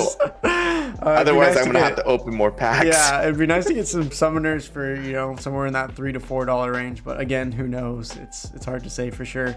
Thank you guys for your thoughts. So that's really helpful, and hopefully that helps out some people who are watching. But for now, let's watch a couple more matches. We got about 10 minutes until this tournament actually closes off, and we'll see who actually gets I'm going to let you guys commentate this one. So I'm just going to play my last 3 battles. Okay, you still got matches to play. I know, I'm on tilt right now. I wish we had time. I mean, we can have you cast your own game. You should just share your screen. No, I'm just kidding. All right, this matchup we got Amari, who we watched their match last time. They're in 36th place, trying to push for that top 32. And then Craw, the player that I did a video on the other day, this player with 10,000 card power to their name, that's it, was beating down gold players, Dwayne, the other day. Wow. Now they need, both of these players, I think, need a win to get into the top 32. So let's see how this plays out. We got a Mylor versus a Brighton Bloom here, and I'm seeing Divine Protection and Aim True, Dwayne. So with that in mind, who do you think has got this one? Actually, the halfling alchemist to me is probably the decider of this, because he's gonna. One of the big things for Craw is the primary dragon on the first position there. I forget his name. Chihuahua. And when he gets his attack cut in half down to 1, I think, or it'll be 2. That's going to be pretty meaningful. That's going to hurt, and so I'm going to go with Amari. Yeah, I agree. I think once you get to 1, if he gets nerfed down to 1 damage, he's not going to do anything to the infantry because of the shield. They still have some magic damage here in the background, but I'm a little bit afraid because of the double heal here. I just don't see how they have enough damage to actually kill the infantry. So chat, who do you guys think is going to win? Is it going to be Craw or Amari here on the bottom? I think we're both going Amari. Let's see what happens here. That shield is pretty dang important. And the double heal. That shield's so good. The double heal, like you said, too. Yeah, if it wasn't for the double heal, then I think they would have enough damage to kill the infantry off. There you go. Right there is going to be, he's not going to do damage. And then the magic, yeah, the back line is hurting him, but he's got a double heal to keep himself up. He's going to be at 1 HP. Oh, if they just didn't have that nerf. You're right, the halfling alchemist, if that Chihuahua still had damage, their tank would have gone down there, and that would have been the chance for them to win. This was close, though. I just don't see how Amari loses this one, though, at this point. No, especially since that one archer in the 3rd position can shoot from close range anyways. Even if the mycelic went down, even if the chicken went down. Yeah, there we go. All right, so Mari, GG's on that one. That was a pretty dang good close matchup there. Yeah. Dwayne, how often are you playing your alt account in bronze and silver these days?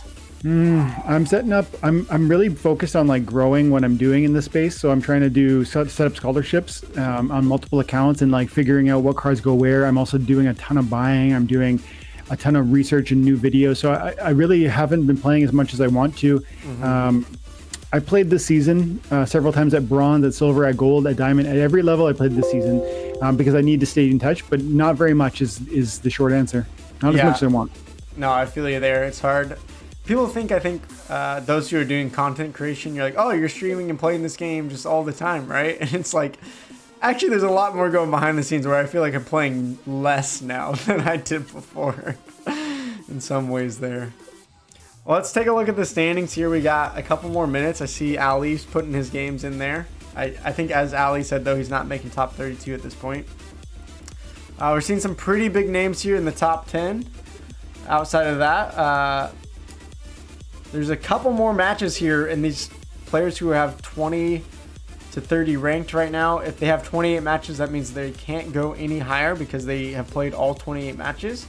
There's a couple people here, though, I think at the top, that Leaderboard still has 2 matches to go and has 24 wins already. Schwartz Child, 1 more match to go. I'm thinking that Leaderboard is potentially going to win this whole thing, especially if they get 2 forfeits at the end. We're almost running out of time here. I'm assuming a lot of the end of the tournament here might just be some forfeits of people who didn't put in their team names. Top 32, though, is where you need to get those circuit points. I would show them, but apparently Splinterlands has that glitch where it doesn't let me stay on one spot, which is super infuriating, but whatever. All right. Game Boy Ali, you got one more game to go. I see that. Should we do another shame or fame here with Ali? Yeah, let's rock it. Why not? Do you think you're going to get another shame or you're going to get another fame?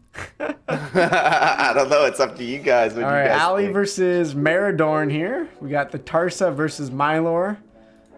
Mylor usually wins here at the Bronze League, but depends on what the matchup is. We got reverse speed, Dwayne. What are you seeing here? Okay, 5 magic damage on the Tarsa team, which should go through that Masilic, whatever he's called, infantry within round 2, regardless of the heals. By round 2, the infantry goes down. The sneak attack damage. There's a the melee focus from the Tarsa team is disjointed. Like, you've got 1 sneak attack, you got 1 opportunity, you got 2 people attacking the first position. That's not ideal.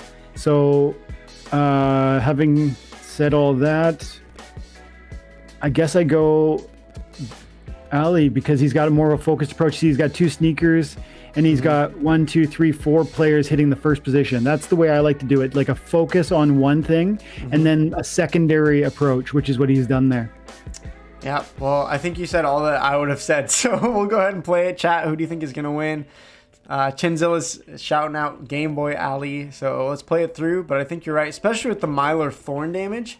There's a lot of melee on Maradorn's team. I think they're just going to get shredded by all these thorns. That would be my guess, at least. And the what's that guy called? The spy has only got 1 attack and he's going to kill himself on thorns. Yep, there he goes. Also, the sandworm position difference. I like where Ali has it kind of in the middle, because if you keep your sandworm alive a long time, that's 5 damage each round if there's not a miss. Totally. And here we go. We should finish it out. Ali, almost a flawless victory there. That's like double fame points right there, I think. How many fame points to Bitcoin? All right, I better concentrate on this match. I'm losing minutes, but I gotta watch a bit too, you know. last match, guys. All right. Oh, we have a match from our number 8th ranked in the tournament right now. Let's check out, see what happened there. See if they got another win. It's getting real close here at the end. Who's gonna get the interesting thing is, if you finish top 32, you get circuit points, but if you finish top 8, you're getting a lot more than anyone else is. So that top 8 is definitely where people want to try to get to. So we got another Mylor versus Obsidian matchup here. We got melees can attack from anywhere and weak magic. Dwayne, what are you seeing here? So weak magic, so I'm looking at Grund on the top and being like, okay, double lightning attack, 3, and he's got a ton of hit points. So, and from melee from any position. So I love, my first initial thought is Kazrak. But then, man, there's a lot of magic damage on the low level there, isn't there, on the known for knowledge team? And 2 heals. Well, I guess both teams have double heals, huh? I think they'll melt. Look at they're gonna melt that mycelic slip spawn before any of the heals even come. That's the real problem for known for knowledge, I think. Yeah, I mean, how do you guys feel about this card? Because I feel like slip spawn in most situations is pretty useless because taunt means everyone's attacking them, and if they don't have any good defenses like the slip spawn, no void, no shield, no armor, it seems like it dies often before it can even get one attack off. I don't know if you guys know what, experience Luke? that. You know what people need to know about that, and I want to say right now quickly is it needs to be played differently. I don't know why everyone's putting it in the first position. Maybe somebody can help me understand if there's a strategy I'm not getting, but the way I see it is that goes in the last position. Why? Because if your opponent has some archery, let's say they have 2 or 3 archery attackers, and then the rest are like a melee focus, they're gonna like if you have your first position is a tank, they're going to hit the first position. If your second person has a reach, they're going to hit the first position. If you put your slip spawn in the 6th position, they're going to be struck by any range attackers or opportunity attackers, but not necessarily every one of the other opposing. And in that way, you create this wedge where your enemy is split. They're trying to attack the front line, but you've got them distracted with the back. That's what I always do. Yeah, I think in most cases that I think that really makes sense. I think with the melee attack from anywhere, for this rule set at least, what you're saying probably wouldn't make much difference because those melees would still hit slip spawn, right? That's true. I love how you mentioned that because I've actually only had like my most success with that card in the last position. Yeah, like using it in front position, it's just too squishy. It has no shield or nothing unless you play it with Queen Mycelia, which could actually help it like last a little longer. You really want it to, because when it gets boosted by Obsidian, it gets 3 attack. You really want those attacks to be going through. You don't want it to get melted first round. That's not going to do you no good. Yeah. Well, let's play it out and see what happens. What does the chat think? I think we're all on the top here. All right, I finished my matches. Kazrak? Is that what we're picking? Top player Yep. here? Hard. Okay. Sorry, known for knowledge. Much love, fam. It is weak magic also. We forgot to talk about that. I guess there's not too much armor anyways. There was only 1 armor, and I just knew the Mycelic slip spawn was going to die before he even fired, and I just knew it because of the speed from the brownie. Yeah. I mean, Grund with melee attack from attack anywhere, that's pretty huge. 6 damage just constantly on your team there. Grund is one of the most important monsters from the new, as far as I'm concerned. Hands down. And he's great in games where melee can attack from anywhere. Opportunity, sneak, those are the best. That's when it shines the most, because then you're not fighting against like other heal cards and stuff that could replace that front position or whatever. It's just so effective. Because he is vulnerable with no shield or void if you put him in first position sometimes. As you said on those rule sets, if you put him somewhere else and he can just double strike the entire team down, that's pretty dang powerful there.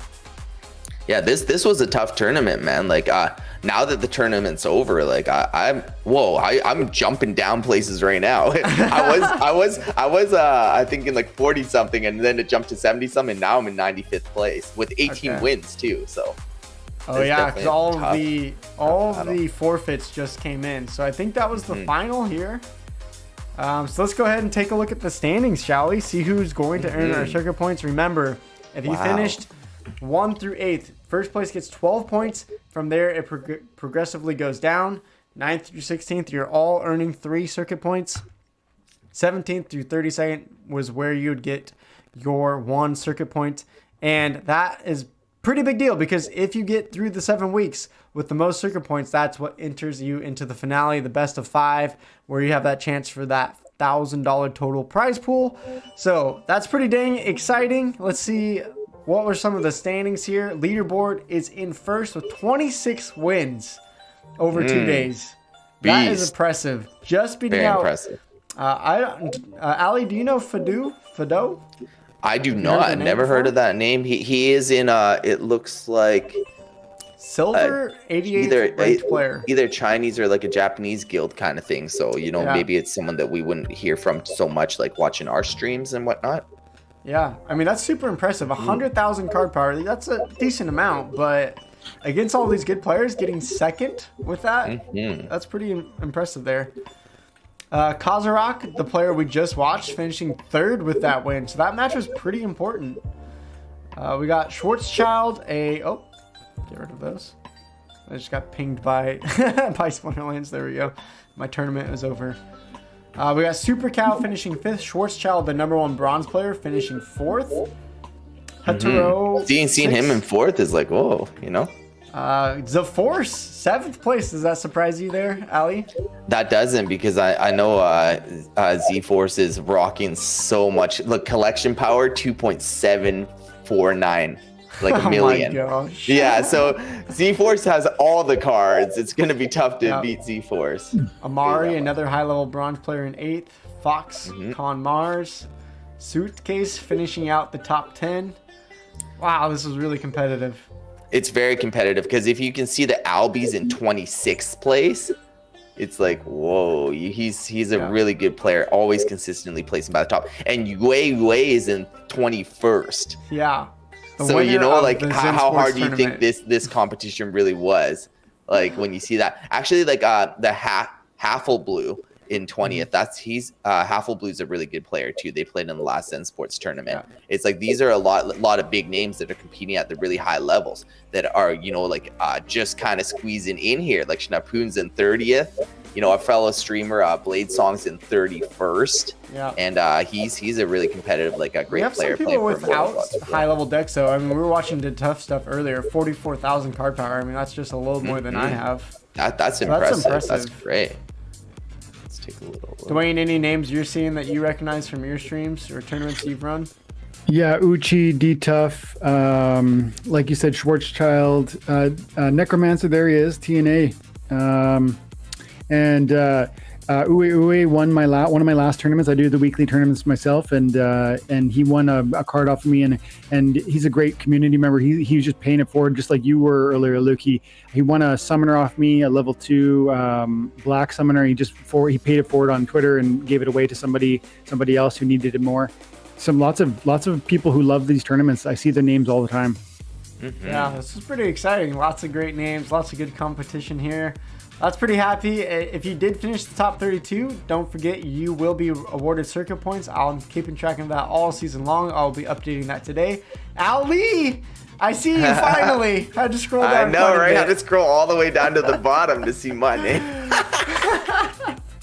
But hey, this is a warm up. I'm gonna take this as a learning lesson in this style. Yeah. Awesome. This has been super fun. Thank you, Zensports, for hosting this tournament. We do have the quiz question real quick. Dwayne, I don't know if you thought about a question, but Ali has a goblin mech to give away before we finish. So, Dwayne, you have a question for the chat to try to guess? Sure. Like I have something in mind about myself. Was that what you were imagining? Sure. Whatever you want it to be. Okay. So if people know me and know my channel, and our collaborations in the past, Luke, we talked about some of my biggest regrets within Splinterlands. I've been here for many years. Oh, yeah. I've had some cards that are really, really expensive, and I've given them away for what seems like nothing now. And when we did a collab maybe a couple months ago, we talked about that specifically. We talked about two cards.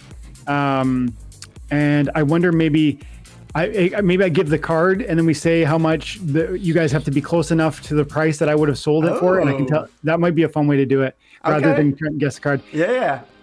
So I got the airdrops. I bought a ton of Untamed booster packs when the Untamed was still for sale, and I ended up getting a ton of several Scarred Llamas, and I got several Yodins, and they both sell for like $500-600 per BCX right now. And if you guys know Luke and you've been following his channel, you'll know we had to talk about this.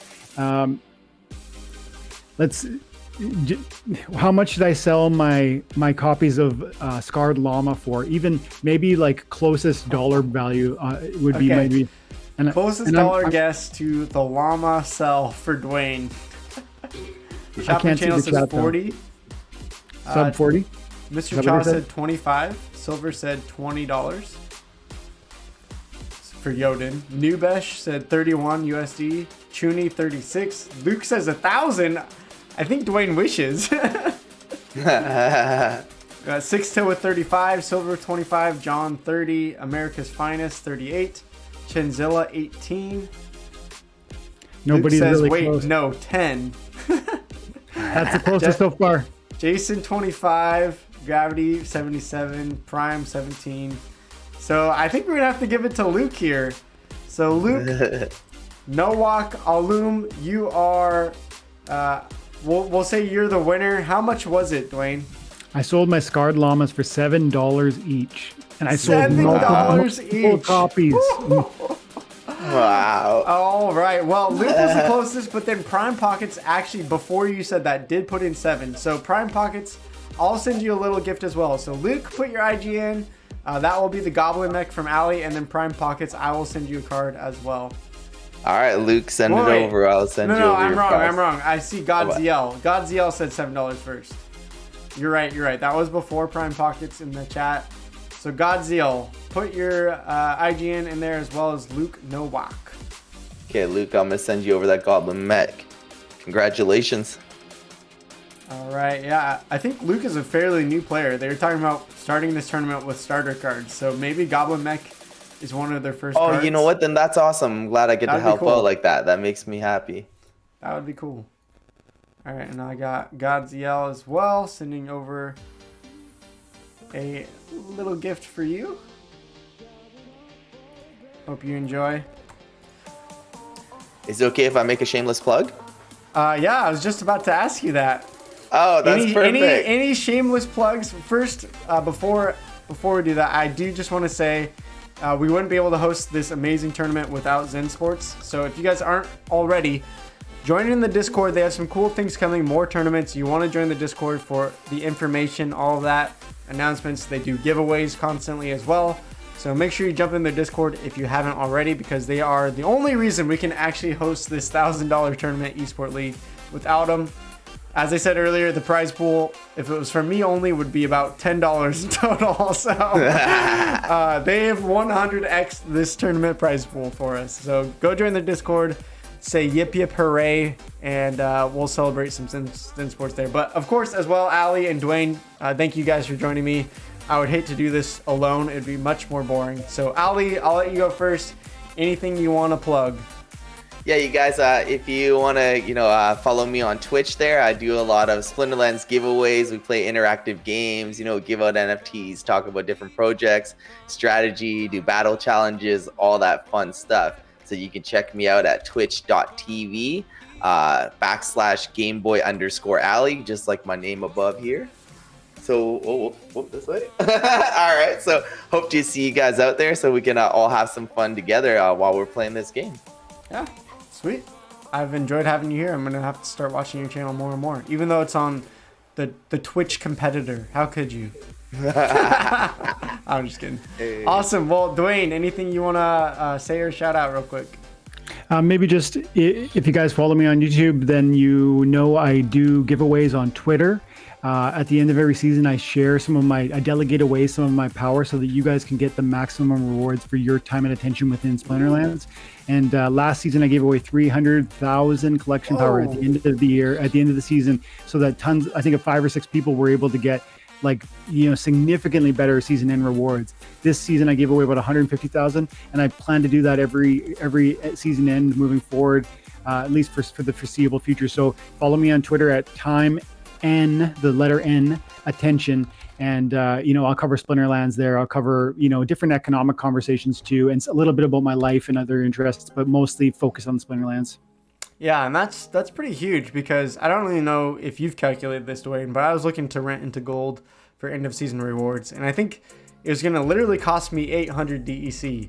So that's really cool that you're doing that, because for one, you're helping people get into a league they wouldn't have unless they spent probably more DEC than it's worth. And two, you could be renting out those cards into season, making, you know, a decent chunk of DEC. So the fact that you're doing that's pretty cool. That's awesome. Thanks, man. Yeah, I plugged your Twitter in there, and Ali's Twitch is also in there. So you guys should definitely go check them out, especially if you haven't hung out with them before. I know both of them, and every time I hang out with them on stream or Discord, my day is much better. So if you guys haven't checked them out, please go do so. And to end the stream, I just want to remind you, we have just completed week 1, but this means there are 6 more tournaments to come. You can already sign up for the next one in the events section. Let me pull up the link for you guys. So if you haven't signed up for week 2, I don't care if you got crushed week 1, take what you learned, come back to week 2, and you'll see yourself improve if you keep putting in, as Dwayne says, the time and attention to get better. You will definitely start climbing the ranks, and I think you'll have lots of fun as well. So go sign up for week 2. Each week, just 25 DEC. You're talking about 5 cents, nothing much to put in, and you'll have lots of fun. And you can just hang out with us each week. We'll have different guests coming on each week, or we might just bring back Dwayne and Ali. We'll see what happens. So thank you guys all for showing up today. This was an amazing start to the tournament, and I think each week is only going to get better. So thank you guys for being here for week 1. Excited for the following week. We'll again stream it out next Friday. So for now, peace out. Dwayne and Ali, thanks again for joining. Hope you guys all check them out, and we'll see you guys next time. Peace out.